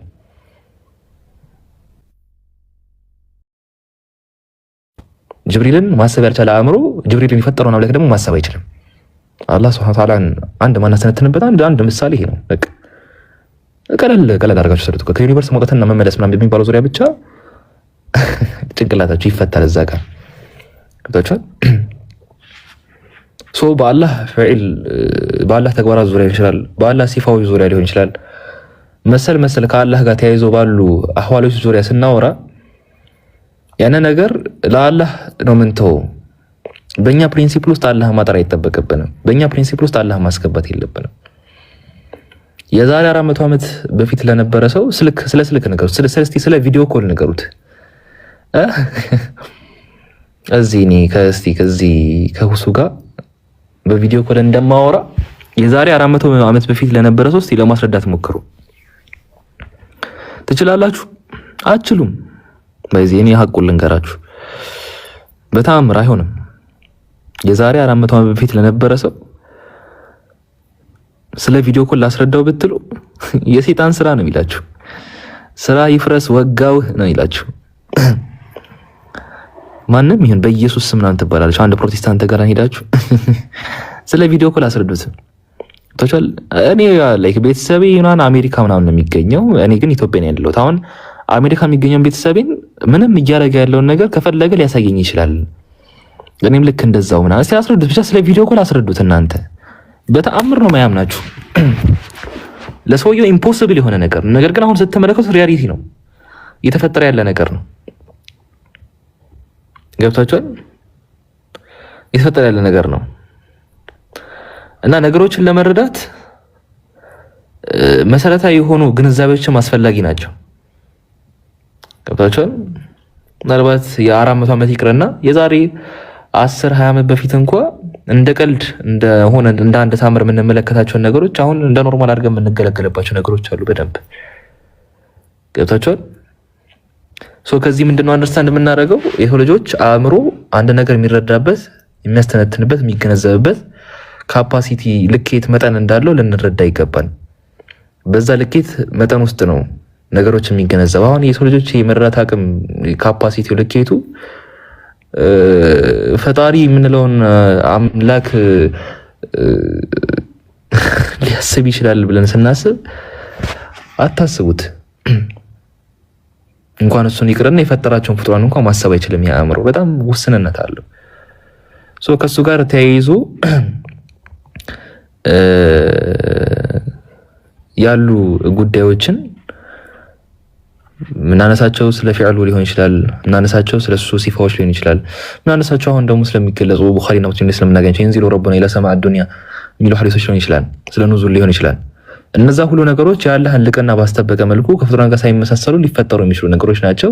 ፍጡራንን በምንገልጽባቸው እንቅስቃሴዎች፣ ፍጡራንን በምንገልጽባቸው እይታዎች፣ ለፍጡራን በምናስቀምጣቸው መርሆች ውስጥ አላህ ልንነካው፣ አላህ ልናስበው አይገባም።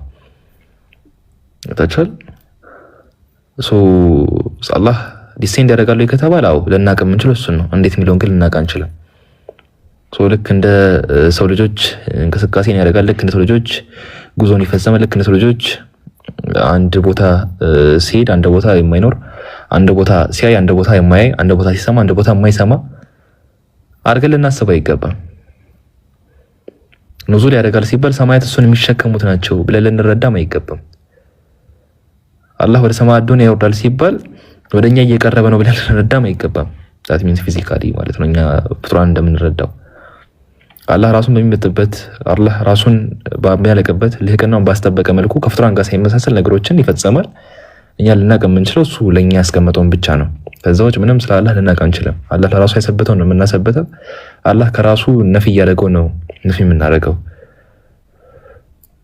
በዚያ ነው የምንረዳውና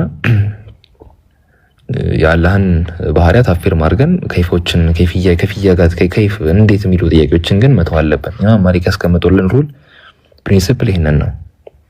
ትርጉሙ ታወቀ እኮ ኑዙል ይወርዳል ተባለ፣ እንዴት የሚባለውን ግን አናውቅም። እንደዚያ ነው። ገብታችኋል? በዛ ነው የምንረዳው። ፎዛን ግልጽ ነው። በጣም ግልጽ ነው ኡስታዝ። አላህ እውቀትን ይጨምርልህ።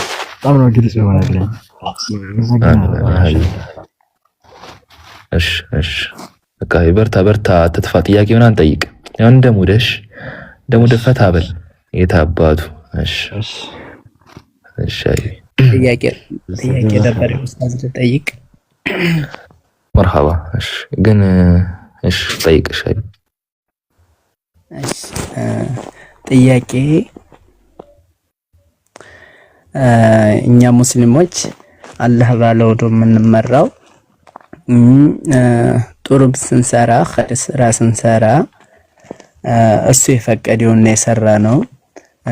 እንደገና ወደ ሌላም ቦታ ዚናም ነገር ምናምን ስንሰራ እሱ ያለውን ነገር የሰራ ነው። ወደዛም የሚመራን እሱ ነው፣ ወደ ኸይሩም የሚመራን እሱ ነው። አላህ ነው ሁሉንም የሚመራን። ያንን ነገር ከሰራን በኋላ ወንጀሉንም ከሰራን በኋላ ቀብር ውስጥ ጥያቄ እንዴት እንጠየቃለን? ኸይሩን የሚያሰራን እሱ ነው፣ ሸሩን የሚያሰራን እሱ ነው።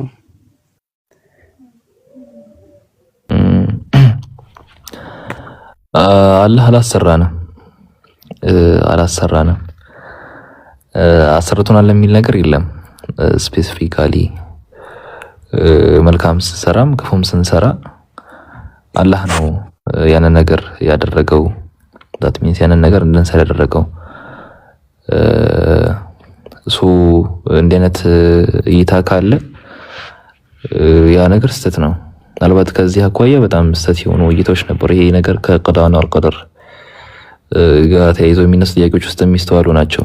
እንዲህ አይነት ጥያቄዎች ቀዳና ቀደር ጋር ስናወራ የሚነሱ ችግሮች ናቸው።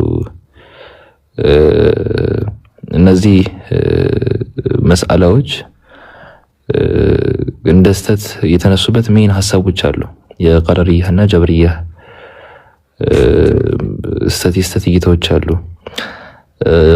ቀደርያ የሚባሉት እይታቸው ምንድነው? የሰው ልጆች እንትን አላቸው፣ ምርጫ፣ የተነጻ ምርጫ አላቸው። ለሚሰሩት ምርጫ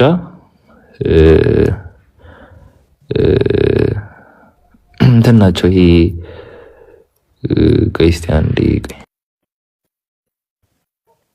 እና የሰው ልጆች ምርጫ አላቸው።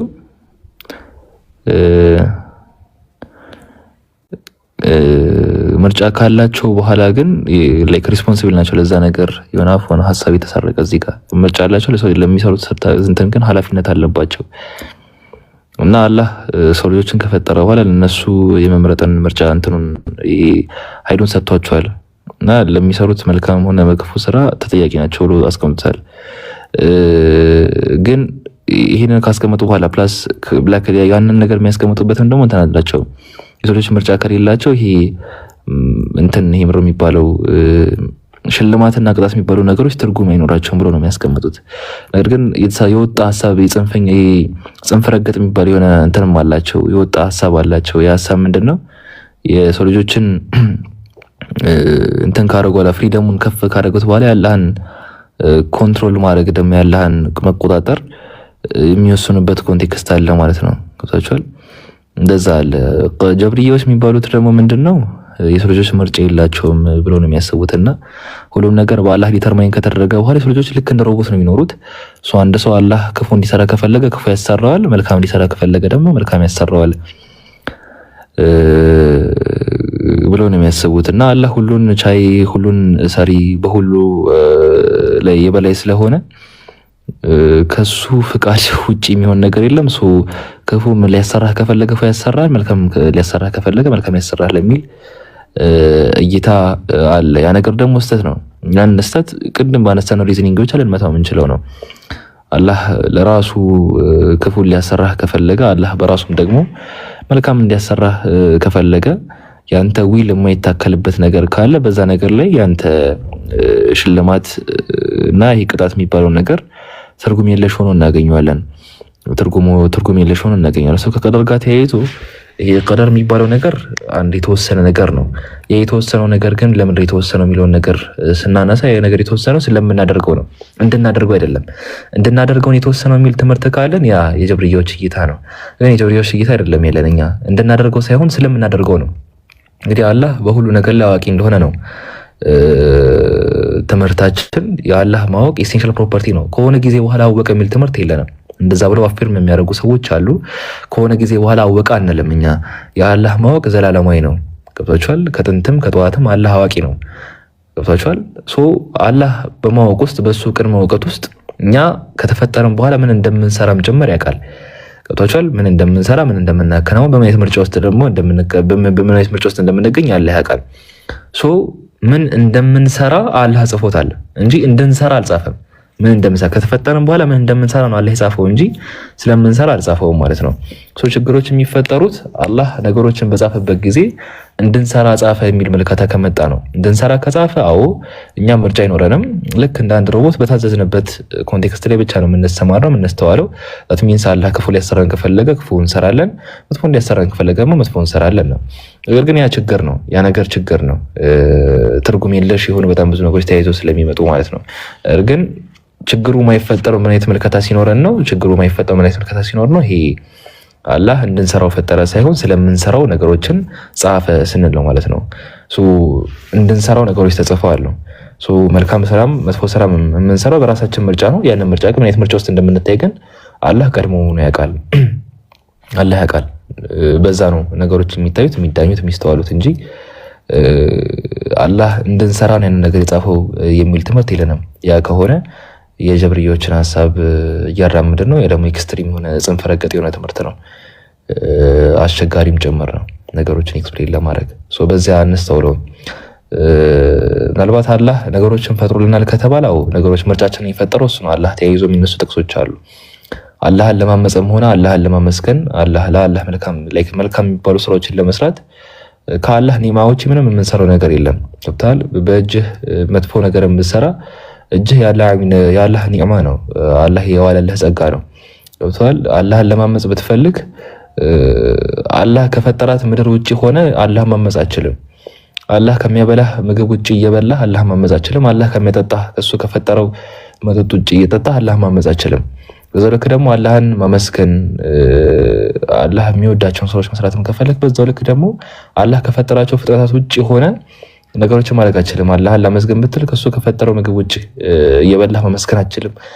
ልክ እንደዛው ከሱ ከፈጠረው ምግብ ውጪ እሱ ከፈጠራት ምድር ውጪ ሆነ ነገሮችን ማከናወን አንችልም። ገብቷል? አላህ ማመፅም በአላህ መንገድ ውስጥ መሆን እሱ በፈጠራቸው እሱ በዋለልን ኒዕማዎች ውስጥ የሚካሄዱ ናቸው። አላህ ምርጫችንን ፈጥሮታል ሲባል በዛ ኮንቴክስት ውስጥ ነው። እኛን ሲያኖረን ሕያው ሲያደርገንም ነገሮችን እንድናደርግ ሲፈቅድልንም በዛ ኮንቴክስት ውስጥ ነው። ነገር ግን ከዛ በኋላ የመጣው ነገር ሁሉ በእኛ ምርጫ ውስጥ፣ በእኛ መሻት ውስጥ፣ በእኛ ፍላጎት ውስጥ ነው የሚሆኑት እንጂ አላህ ነገሮችን እንድናደርግ አስገድዶናል የሚል ትምህርት እንደ እስልምና የለንም ማለት ነው። ሁሉም በእኛ ምርጫ ውስጥ የሚካሄዱ ናቸው። አላህ በቁርአን ላይ በሱረቱል ካፍ ላይ በሰፊው አብራርቶ ስላስቀመጠልን እዚህ በዛ ነው የሚታየው። ሀይቢ ጀዛከላ አሚን ወያከሽ በእኛ ምርጫ ውስጥ ነው የሚለውን ነገር በቃ ወሰደው። ነገር ግን ተያይዘው የሚነሱ ነገሮች ሁሉ ምናልባት አላህ ምርጫችንን ፈጥሮታል የሚሉ አንዳንድ የቁርአን አንቀጾች ምናምን ሊጠቀሱ ይችላሉ። አዎ አላህ ምርጫችንን ፈጥሮታል፣ ግን ገብቷል አስገድዶናል በሚል ትምህርት የሚያነሱልህ ካሉ እነዛ ነገሮች የጀብርያ እይታ ነው። ገብቷል? እንደዛ ነው። ምርጫ የሚባል ነገር አለ። አላህ ሱረቱል ካፍ ላይ ያስቀምጦልናል። ጥቅስ ልስጥህ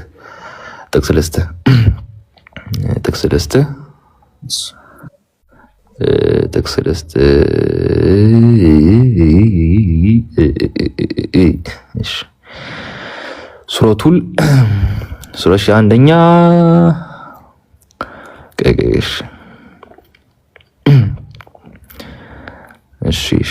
ሱረቱል ካፍ ምዕራፍ 18 ቁጥር 29 ለምሳሌ 18 ሱረቱል ካፍ ያልኩ ነው። ሌላችሁ ሱረቱል ኢንሳን ላይ ያለ ከሱረቱል ካፍ ምዕራፍ 18 እንተመለከቱ። ሱረቱል ካፍ ምዕራፍ 18 ቁጥር 29 ላይ አላህ ያስቀምጥልን ነገር አለ። ከዚህ ጋር ተያይዞ ለምሳሌ ከእምነት ጋር ተያይዞ አንዱ አክሽን እምነት የሚባለው ነገር ነው። ማመን የሚባለው ነገር ራሱ አንዱ ፊዕል ነው። የሰው ልጅ ፊዕል ነው። የሰው ልጆች ፍቃድ ነው። የሰው ልጆች ተግባር ነው። ነፍስህንም ከነዚያ ጌታቸውን ፊት ወዴታው የሚሹ ከሆነ በጠዋትና ማታ ከሚገዙት ጋር አስታክስ ካለ በኋላ የቅርቤቱ የሚወት ሽልማት የምትሻው ሌሎችን ከነሱ ወደ ሌላ አይልፉ አለ። ልቡንም እኛ ማስተዋል ሲዘናገር ፍላጎትም 29 ላይ እውነቱም ከጌታችሁ ነው አለ። የሻም ሰው ይመን የሻም ሰው ይካድ በላቸው። እኛ ለበረዶች አጥሯ በእነሱ የከበበ የሆነችን ሰዓት ተዘጋጅተናል። ከቅጥም ከእርዳታ ቢፈልጉ ወደ ዘይት ዝቃጭ ባለፊቶችን በሚጠብሰው ይረዳሉ። መጠጡ ከፋ ወደገፊቱ ምንኛ አስከፋች ይላል እና ገና ከጀምሮ አለ ያስቀመጠልን ነገር አለ። እውነቱም ከጌታችሁ ነው የሻም ሰው ይመን የሻም ሰው ይካድ ይላል። ያንተ መሻት ያንተ ዊል የሚባል ነገር አለ። ግን ያንተ ዊል የምታካሄደው ከአላህ ዊል ውጭ ሆነ አይደለም፣ ከአላህ ፍቃድ ውጭ ሆነ አይደለም። ገብቷል? አንዱ ያላህ ፍቃድ አንተ መኖርን ጭምር ነው። አንዱ ያላህ ፍቃድ ያለህበት ኮንቴክስትም ጭምር ነው ማለት ነው። ገብቷል? ሕያው ሳትሆን ወይም ደግሞ በራስ ሰልፍ ኤክስፕላናቶሪ የሆነ በራስ ሕያው ሆነ ነገሮችን ልትፈጽም ልታካሄድ አችልም። ገብቷል? በአላህ ፍቃድ ውስጥ ሆነህ የምትፈጽመው ዊል ነው። ገብቷል? በምርጫ ውስጥ ያለ ምርጫ ነው ፍሪ ዊል የምንለው ማለት ነው። በምርጫ ውስጥ ባለን ምርጫ አላህ አስገድዷል ብለው የሚያስተምሩ ሰዎች እነሱ ጀብርያ ይባላሉ። ያንን ትምህርት ደግሞ እኛ የምንቀበል አይደለንም። ምርጫ ለመኖሩ አንድ ማስረጃ ይሄ ነው። አይቢ ነገሮች መጻፍ ስለምናደርጋቸው እንጂ እንድናደርገዋቸው አይደለም ሚል ይታያል። ግልጽ ነው። ግልጽ አሚን ወያገሽ ኢብሮ ሰላም አለይኩም።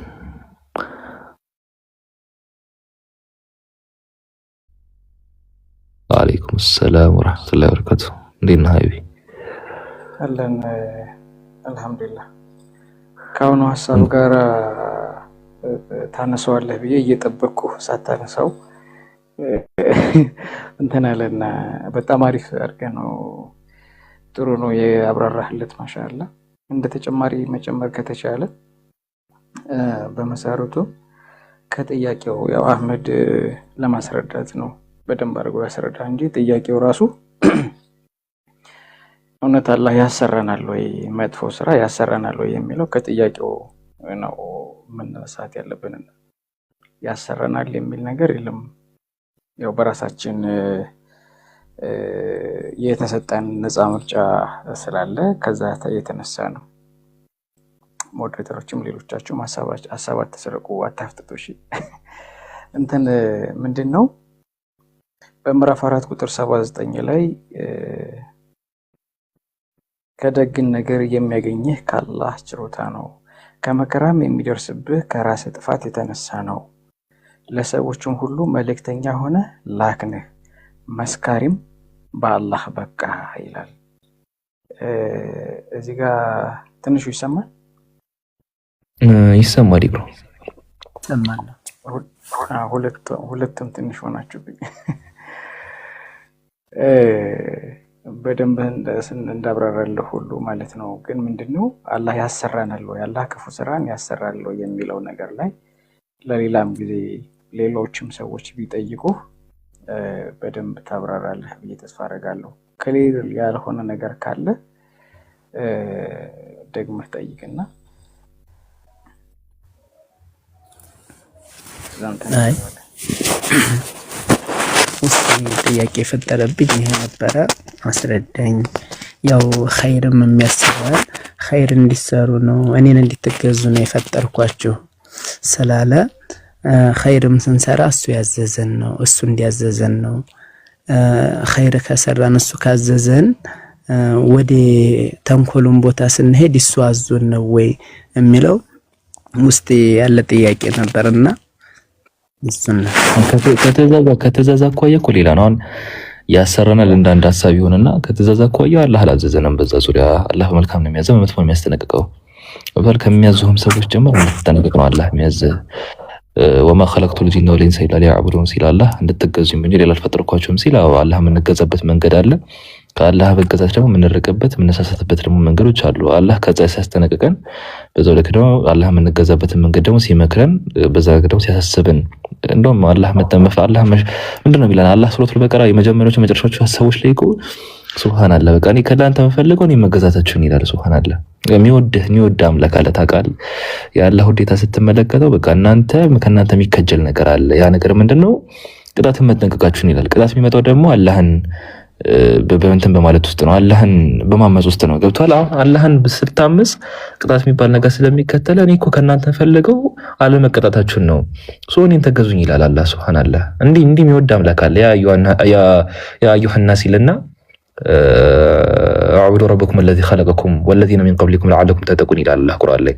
እናንተ ሰዎች ሆይ የፈጠራችሁ እነዚያም ከእናንተ ፊት የነበሩትን የፈጠረውን ጌታችሁን ተገዙ ካለ በኋላ ቅጣትን ልትጠነቀቁ ይችላል ይላል አላህ ሱረቱል በቀራ 2:21 አካባቢ ማለት ነው። እንደዛ ይለናል። እና ሷት ፈረስ ፕሌስ ፍላጎቱ ምንድን ነው ከተባለ አላህ ፍላጎት አለው። ኢምፓክትም እንደው ሲያሳድርብን ትመለከታላችሁ። የአላህን ውዴታ መጨረሻ ስትመለከቱት ምንድን ነው ኢምፓክቱ?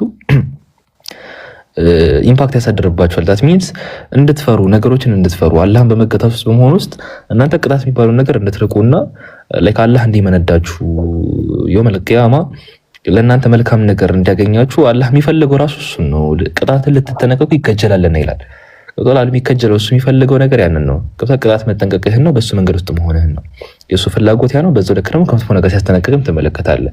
ተገዙ በመገዛቱ ውስጥ ነው ቅጣት የምትጠነቀቁት ነው የሚል አምላክ ቶል ሶ በዛ መንገድ ጋይድ ማረገን ወማ ኸለቅቱል ጂነ ወል ኢንሰ ኢላ ሊያዕቡዱን ሲል ጋይም ሆነ ሰዎችን እንዲፈጠሩ እንዲገዙ እንጂ ሌላ አልፈጠርኳቸውም ሲል አላህ የፈለገበት የሻበት መንገድ እሱን እንገዛ ከሆነ በዛው ግን ክፉ ነገር ሰራ ደግሞ በሱ መሻት ውስጥ ነው ካለ ያ ነገር ስተት ነው። አትፈረስ ፕሌስ ሪቪሌሽን ውስጥ ያስቀመጠልን ነገር አለ። ያንን ነው ቅጣት መጠንቀቅ የሚባለው ነገር ነው። ያንን መጠንቀቅ ነው የሚፈልገው። ገብቷል? በዛው ልክ ግን አሁን ይሄ ወደ ፊዕሉ ስንመጣ ወደ ድርጊቱ ወደ ተግባሩ ስንመጣ ግን ፊዕሉ ራሱ እንድናደርግ የሚያሰራን የሚያስገድደን አካል አለ ወይ በሚለው ዙሪያ ሁለት ሐሳብ አለ ነው ማለት። በዚህ በቀረር ዙሪያ ሁለት ኤክስትሪም የወጡ አካላት አሉ። አንደኛዎቹ ቀረርያ ወይም ቀረርያ የሚባሉ እይታ ያላቸው ሰዎች ናቸው። ሁለተኞቹ ደግሞ ጀብርያ የሚባሉ ሰዎች ናቸው። ገብቷል? ወደ ፊዕሉ ስንመጣ ምናልባት ከመልእክቱ ከሪሳላ አኳያ ነው ትምህርት ያለው ማለት ከፊዕሉ ወደ ተግባሩ ስንመጣ ግን ምን እይታን ያለው የሚለው ዙሪያ ወጣ ያሉ ሰዎች አሉ። ወደ ቀደር ስንመጣ ማለት ነው። ወደ ቀደር ስንመጣ ቀደረ ከሚለው የስራ ቃል ነው የመጣው። ሚንስ ወሰነ ለካ ምናምን የሚል ትርጉም ነው ያለው። ቀደር የሚባለው ነገር በዛ ይፈታል ማለት ነው። አሁን ወደዚህ ስንመጣ ይሄ ቀደር የሚባለው ነገር በአራት ነገሮች ውስጥ ይመጣል። አንደኛ ዒልም የሚባለው ነገር ነው፣ እውቀት የሚባለው ነገር ነው። አላህ ሁሉንም ነገር ያውቃል። ያን ነገር ደግሞ ሲያውቀው ነገሮች ከተተገበሩ በኋላ ከተገበሩ በኋላ በሚባለው ነገር ውስጥ አይደለም፣ ወይ ነገር ሲተገበር አይደለም አላህ የሚያውቀው። ቶታል አንድ ነገር አላህ ሳይተገበር በፊት ያለፈውንም አሁን የሚገኘው የሚመጣውንም ነገር የሚያውቅ አምላክ ነው ያለን ማለት ነው። ዒልም የሚባል ነገር አለ። ያንን ነገር ነው አላህ ነገ ምን እንደምታደርግ አላህ ያውቃል። ቶታል ነገ ስታደርገው አይደለም የሚያውቀው አምላካችን አላህ ምን እንደምታደርገው ያውቃል። ቶታል ልክ እንደዛ። ሁለተኛ ኪታቡ ነው። ስለ ኪታቡ ኪታብ የምንለው ነገር ነው፣ ስለተጻፈው ነገር ነው የምናወራው። ያ የተጻፈው ነገር ደግሞ ለውሑል መሕፉዝ ይባላል፣ ደግሞ ጥብቁ ሰሌዳ እንለዋለን። ቶታል አላህ ፍጡራን በማየት መንገድ እንደሚፈጠር በማየት መንገድ ነገሮች እንደሚቀጥሉ አላህ ያስቀመጠበት ነገር ነው፣ የተጻፈበት ነገር ነው። ታስሚን ሳላህ ምን እንደምታደርግ ምን እንደምፈጽም እንደምተገብር አላህ ያንን ነገር ስለሚያውቅ ያንን እውቀቱን ደግሞ በዛ ጽሁፍ እንዲሰፍር አድርጎ ያስቀመጠበት ደግሞ ለውሑል መሕፉዝ ይባላል። በዛ ነው የምንመለከተው። ከዛ በኋላ መሺዓ የሚባል ነገር አለ። መሺዓ የሚባለው ነገር ዊል ፈቃድ የምንለው ነገር ነው። ይህ ፈቃድ የሚባለው ነገር ደግሞ ሁሉም ነገር በአላህ ፈቃድና ፐርሚሽን ውስጥ ነው የሚጠቃለለው። ገብቷል? ላይክ ዝናብ ቢዘንብ በአላህ ስለፈቀደ ነው ዝናቡ የሚዘንበው። ገብቷል? ዝናብ ቢዘንብ በአላህ ስለፈቀደ ነው። የሆነ ደመና ምናምን ብትመለከት እነዛ ሁሉ ናቹራል ፕሮሰሶች እንዲሆኑ የአላህ ፈቃድ ሊኖር ይገባል። አሁን አንተ አላህን ብታምጽ ራሱ የአላህ ፈቃድ ያስፈልጋል። ለአላህ መልካም ስራ መስራት ብትፈልግም የአላህ ፈቃድ ያስፈልጋል። ለምን? ህያውነት የሚባል ነገር ያስፈልጋል። ሰው ህያው እያደረገ ያለው ማን ነው? ትንሹ ህያው የሚያደርገው አላህ ነው አይደለ? በቃ ለመኖር ራሱ ኤግዚስት ለማድረግ ራሱ የአላህ ፈቃድ ያስፈልጋል ማለት ነው። መሺዓ ላይ ስንመጣ ነገሮች ሁሉ በአላህ ፈቃድና ፐርሚሽን ውስጥ የሚጠቃለሉ በአላህ መሻት ውስጥ የሚጠቃለሉ ናቸው ማለት ነው። ከዛ ውጭ አድርገህ ልታስባቸው አችልም። አላህን ለማስደሰትም ሆነ አላህን ለማሳዘን ማንኛውም ነገር በአላህ ኒዕማ ውስጥ የሚካሄዱ ናቸው እንጂ ከአላህ ኒዕማዎች ምንም የምናስበው ነገር ስለሌለ ማለት ነው። አራተኛው ሀሳብ ስንመጣ ምንድነው? አራተኛው ስቴጅ ኸልቅ ይባላል። ገብቷል? አላህ የሁሉም ተግባር የሁሉም አክሽን አላህ ሱረቱል እንትን ላይ እንዳስቀመጠው ሱረቱል ሷፋት ላይ እንዳስቀመጠው የሁሉም ተግባር ፈጣሪ እሱ ነው። ገብቷል? አንተ ለመራመድ ፈለግ፣ አንተ መናገር ከፈለግ፣ ዋሪቨር ማድረግ ብትፈልግ እነዛ ሁሉ ነገሮች ኢነብል ያደርጋልህ። ገብቷል? ማንኛውም ከንፈረን እንዲንቀሳቀስ ኢነብል የሚያደርግልህ መልካም ነገር ስትሰራ፣ መጥፎ ነገር ስትሰራ ማንኛውም ነገር ሁሉ በአላህ ፈቃድ በአላህ ቁጥጥር ስር ኤክስፕሌን የሚደረግ ነው እንጂ ከአላህ ፈቃድና ቁጥጥር ውጭ የምናስበው ነገር የለም ማለት ነው። አሁን ይሄንን ሁሉ ካሰበን በኋላ ወደ ፍሪ ዊል ወደኛ ነፃ ምርጫ ስንመጣ አላህ ማነው ፍጡራን ሊሚትድ የሆነ ውስን የሆነ ነፃ ፈቃድ አላቸው። ገብቷል? ነገሮችን ለመምረጥ ፈቃድ አላቸው። አላህ ሁሉም ነገር የሚያውቅ ሁሉም ነገር የሚቆጣጠር ሁሉም ነገር በሱ እውቀትና ቁጥጥር ስር ያለ ነገር አምላክ ነው። ገብቷል? ከሱ ቀደር ውጭ የሆነ ነገር የለም። ገብቷል? ያን ነው ገብቷል? እንደዛ ነው። ነገር ግን እነዛ ሁሉ ነገሮች በሱ ቁጥጥር ስር በሱ እውቀት ስር ያሉ ነገሮች ግን የኛን ነፃ ፍቃድ የሚያስገድዱ አይደሉም። እንዳት ሚንስ ነገሮችን ክፉ የሆነ ነገር የመጥፎ ነገር ብንሰራ አላህን ያሰራኝ ማለት አይችልም። ጥሩ ነገር ብንሰራም አላህን ያሰራኝ ማለት አይችልም። ገብቷል? ነገሮችን ሁሉ የፈቀደልህ ክፉን ብትሰራ መጥፎን ብትሰራ አላህን የፈቀደልህ ፈቃዱ ከመጣ በኋላ ግን የሚመረጡ ነገር ግን ለአንተ የሚተው ነው ማለት ነው። ገብቷል? አንተ ሄደ ሚስትህን ምንም ባላጠፋችበት ሁኔታ ለደብደባት ብትል እጅህ እንዲንቀሳቀስ ሰውነትህ እንዲሰራ አላህን የፈቀደልህ ያንን እኮ መካድ አንችልም። ነገር ግን አላህ በፈቀደልህ ፍቃድ ውስጥ አንተ የሰራው እሱ በፈቀደልህ ፍቃድ ውስጥ ያንተ ፍቃድ ማለት ነው። እሱ በመረጠልህ ምርጫ ውስጥ ያንተ ምርጫ ምንድነው ነው? ሄደ ሚስትህን መደብደብ ነው? ገብቷል? ወይስ ምን ሌላ ምንድነው ያሰብከው? ወይስ በዛ አላህ በሰጠህ ላይ በሚንቀሳቀስ እንዲሰራ ባረገህ እጅ ደግሞ ሌላ መልካም ስራ እየሰራህበት ነው? በምርጫ ውስጥ ያለህ ምርጫ ነው የሚያስጠይቅህ ማለት ነው። ገብቷል? አንተ የሆነ ቁርአን መቅራት ፈለግ፣ ቁርአን ቀራህም አልቀራህም ገብቷል? አላህ ያንን ነገር ያውቃል ማለት ቁርአን እንደምትቀራም እንደማትቀራም ምን አይነት ምርጫ እንደምትመርጥ ያውቃል። ነገር ግን አላህ ፈቅዶልሃል ያንን ምርጫ እንድታካሄድ ፈቅዶልሃል። ነገር ግን ባው እንዳላደረገውም ያንን ነገር ማለት ነው። ገብቷል? በዛ ነው አላህ ያንን ነገር ያስቀመጠው። አላህ ሱረቱል ቀመር ምዕራፍ 49 ምዕራፍ 54 ላይ ያስቀመጠልን ነገር ሁሉም ነገር በቀር በሜዥር ነው የፈጠርነው ነገር ሁሉ በልኬት ነው የፈጠርነው ብሎ አላህ አስቀምጦልናል። ሱረቱል ሐዲድ ምዕራፍ 57 ቁጥር 22 ላይም ልክ እንደዛው ነው። ገብቷል? እንዴት አይነት ሐሳብ ነው የሚያስቀምጥልን አላህ እንዴት ነገር ነው ያስቀምጥልን። ነገር ግን የኛም ምርጫ የሚባል ነገር አለ። ስለዛ ነው የምናወራው። ግልጽ ነው። ግልጽ በእኛም ምርጫ ብቻ እንደ ተጨማሪ ፈውዛን ታወራለህ? አሁን ቀደርን አንዴ ፈውዛን አንዴ ላስቆም። አፏን ትንሹ ጨርሰሃል? በሱ መሻት ብቻ ሳይሆን የኛም ጭማሪ ያለበት ማለት ነው። የሱ መሻት ፍቃድ ነው። ፍቃድ ነው የሚሰጥ። ገብቷል? ክፉም ሰራ መጥፎም ሰራ የፈቀደልህ አላህ ነው። ገብቶሃል? በህይወት የኖርከው አላህ ስለፈቀደ ነው እያልኩህ እኮ ነው። ክፉም ሰራህ አንተ በህይወት ዘመነ መጥፎም ሰራህ አላህ ስለፈቀደ ነው። አሁን ስትናገር ከንፈሮች እንዲከሳከሱ ይፈቀደልህ አላህ ነው። በዚህ ከንፈር ክፉም ተናገርክ መጥፎም ተናገርክ፣ ነገር ግን ከንፈር እንዲሰራ በህይወት እንድትኖር ነገሮችን ከግራራለህ ነገሮች በሱ ቁጥጥር ስር ነገሮችን ከግራራለህ በኋላ በዛ ውስጥ የምትሰራው መጥፎ ስራና ክፉ ስራ ማለት መልካም ስራና ክፉ ስራ በአንተ ምርጫ ውስጥ የሚሆን ነው ማለት ነው። ገብቶሃል? አላህ ከንፈርን ከሰጠህ በኋላ ክፉ ነገር አያናገርህም። ገብቶሃል? የምትናገረው አንተ ነህ፣ ነገር ግን ከንፈርን የሰጠው አንተ ነህ። አክሽኖች እንዳለ ሁሉ የሚሆኑት በዛ ኮንቴክስት ነው የሚባለው። ለዛ ነው አላህ ከንፈርህ እንዲሰራ መናገር መምላስህ እንዲሰራ ካረገለ በኋላ ደግሞ መልካም ነገር ብትናገር መጥፎ ነገር ብትናገር አላህ መልካም አናገረም ክፉ አናገረም አትባልም። ምክንያቱም ምርጫ ሰጥቷል። ከምርጫው በኋላ ባለው ምርጫ ውስጥ ደግሞ አንተን የምትወስነው በዛ ውስጥ ጥያቄ የምትሆነው አንተ ነህ ማለት ነው። ግልጽ ነው። አላህ ያው ካረገ በኋላ በህይወት ውስጥ የምትሰራው ነገር ምንድነው? አላህ አፍ ከሰጠ በኋላ በአፍ የምትናገረው ምንድነው?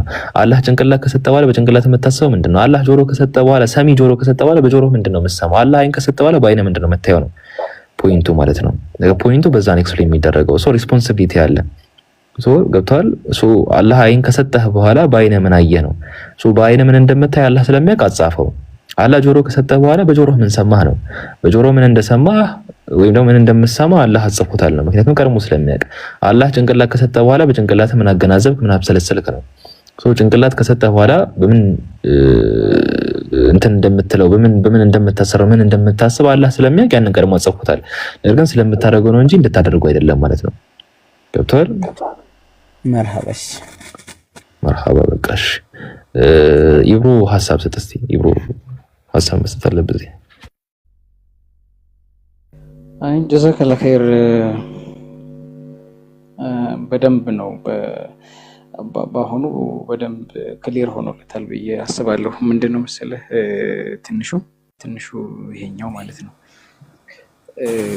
ነፃ ምርጫና በህይወት የማኖር የአላህን ስልጣን በደንብ ተለይቶልሃል ብዬ ተስፋ አደርጋለሁ። ምንድነው አንተ አላህ ለምሳሌ ገነትና ገሃነምን ፈጠረ አይደለም?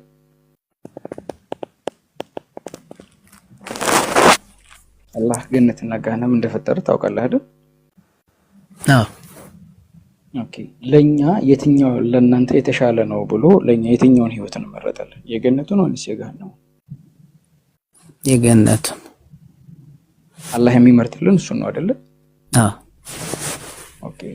ስለዚህ አሁን አንተ ምንድነው አንተ የገነቱን ስራ ይሄን ከሰራ የገነት ዋጋ ነው የማነው የገነት የሚያስገባው ይሄ ስራ ነው ብሎ በደንብ አድርጎ ነግሮናል። ገሃነም የሚያስገባ ስራ ደግሞ ክፉ ስራ ነው፣ አለመታዘዝ ነው፣ አመጽ ነው። በአጠቃላይ አመጽ የገሃነም ዋጋ ነው ብሎ ነገረን።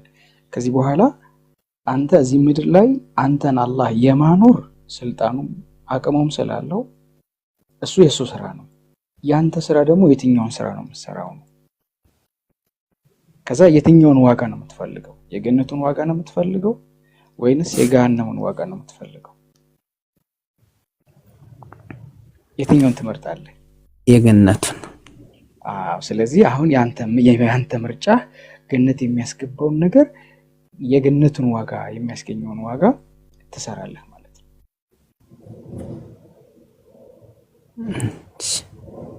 ተማም። አሁን ለምሳሌ አላህ ምንድነው ቅድም ምሳሌ አድርገህ ያነሳው ሐሳብ ነበር ዝሙት ወይም ዚና መስራትን ሜንሽን አድርገህ ስለነበረ ነውና ለምሳሌ ዝሙት በእስላም ክልክል ነው አይደለ? ተከለከለ ነገር ተከለከለ። አዎ አላህ ነው የከለከለው አይደል? አትቅረቡ ጸያፍ ስራ ነው ብሏል አይደል? ትክክል። በጣም ጥሩ። ስለዚህ መስራት የለብንም ማለት ነው። ከሰራኸው ያንተ ስራህን ያበላሽብሃል ማለት ነው። ምክንያቱም አላህ የከለከለው ነገር ስለሆነ። መርሐባሽ። በጣም ጥሩ። አመሰግናለሁ። በጣም ማለት ያለሽ ግልጽ ሆኖልሃል? ግልጽ ሆኖልኛል። አላህ ይጠብቅ። መርሐባሽ። አይ ብሮ ጀዛከላሁ ኸይራ ባረከላሁ ፊክ። እሺ ሌሎች አላችሁ? ፎዛም እያወራህ ነበረ፣ ቀጥልሽ። አዎ ኡስታዝ፣ አሁን በተነሳው ሀሳብ አሁን በኛ መሽያ ውስጥ መቀየር የሚችል ነገር አለ። አሁን ለምሳሌ ዱዓ ይቀይራል፣ አሁን የኛን ቀደርን ይቀይራል ዱዓ ስናደርግ። ትርሚዚ ላይ ያለ ሐዲስ አለ ዱዓ ቀደርን ይቀይራል በሚለው ዙሪያ። ነገር ግን ዱዓ ቀደርን ይቀይራል በሚለው ዙሪያ ማዕሲያ ነው። ዳት ሚንስ ማዕሲያ ምንድነው? ላይክ ለምሳሌ የሆነ ችግር የሆነ በላ ወደ አንተ መጣ። ለምሳሌ ፎዛን ዛሬ ከቤት ስትወጣ መኪና አለ፣ የሆነ በጣም መኪና የሚራወጥበት ሰፈር ውስጥ ነው ያለው። አሁን መኪና የሚራወጥበት ሰፈር ውስጥ ነው ያለው። ከቤት በር ስትከፍት መንገድ ነው ያለው። ወይዜ ገብቷል። አሁን ዱዓ ታረጋለህ። ዱዓ ስታረግ አላህ በላ ከሚባል ነገር ሁሉ እንዲጠብቅህ ነው። ገብቷል። ዱዓ ያደረክ እንደሆን ከዛ አደጋ እንደምትተርፍ አላህ ያውቃል። ዱዓ ካላደረክ ደግሞ ያ በላ እንደሚያገኝህ ነው የምትመለከተው። ገብቷል። በዛ ነው ያለው ነገር ያ ነው። አሁን ያ ዱዓ እንዳደረክ እንደሆን አላህ ያውቃል ያንን ነገር። ገብቷል። አላህ ነን ያውቃል። ስለዚህ ያ ነገር አይነካህም። ዱዓ ካላደረክ ግን ተበላህ ብራዘር። መኪና ይዞ ያጋር አሁን አንተ ወዴት ትሄዳለህ? ወደ ጤና ጣቢያ ትሄዳለህ። ግን ልጁን ፖሊስ ጣቢያ ተወስደዋለህ። ፎዘን ለምን ዱዓ ማታረገው? እሺ ከእነ መለሳለና ካንተ ጋር መለሳለሁ። ብቻ ኢኒዌይስ ምንድነው እንዲህ አይነት የሚቀየሩ የሆኑ የቀደር አይነቶች አሉ።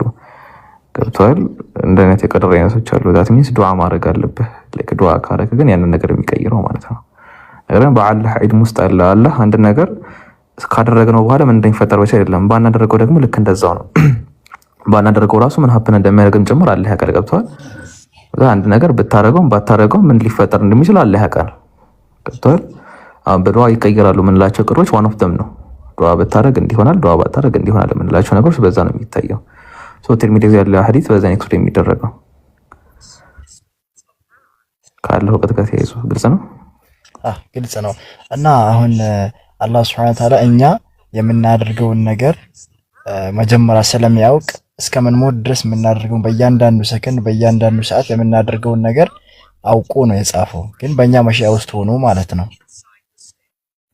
ለምሳሌ እኔ አሁን አንድ ወንጀል ለማድረግ በዚህ ሰዓት ይሄን ወንጀል እንደምፈጽም አላህ ያውቃል። ከዛ ጽፎታል አይደለ? ግን ያንን ወንጀል ባልፈጽመው እንትን ይላል ባልፈጽመው የሚል ነገር ያስቀምጣል። አሁን አዲሱ እንዴት ነው? ኦኬ ባልፈጽመው ማለት አችልም።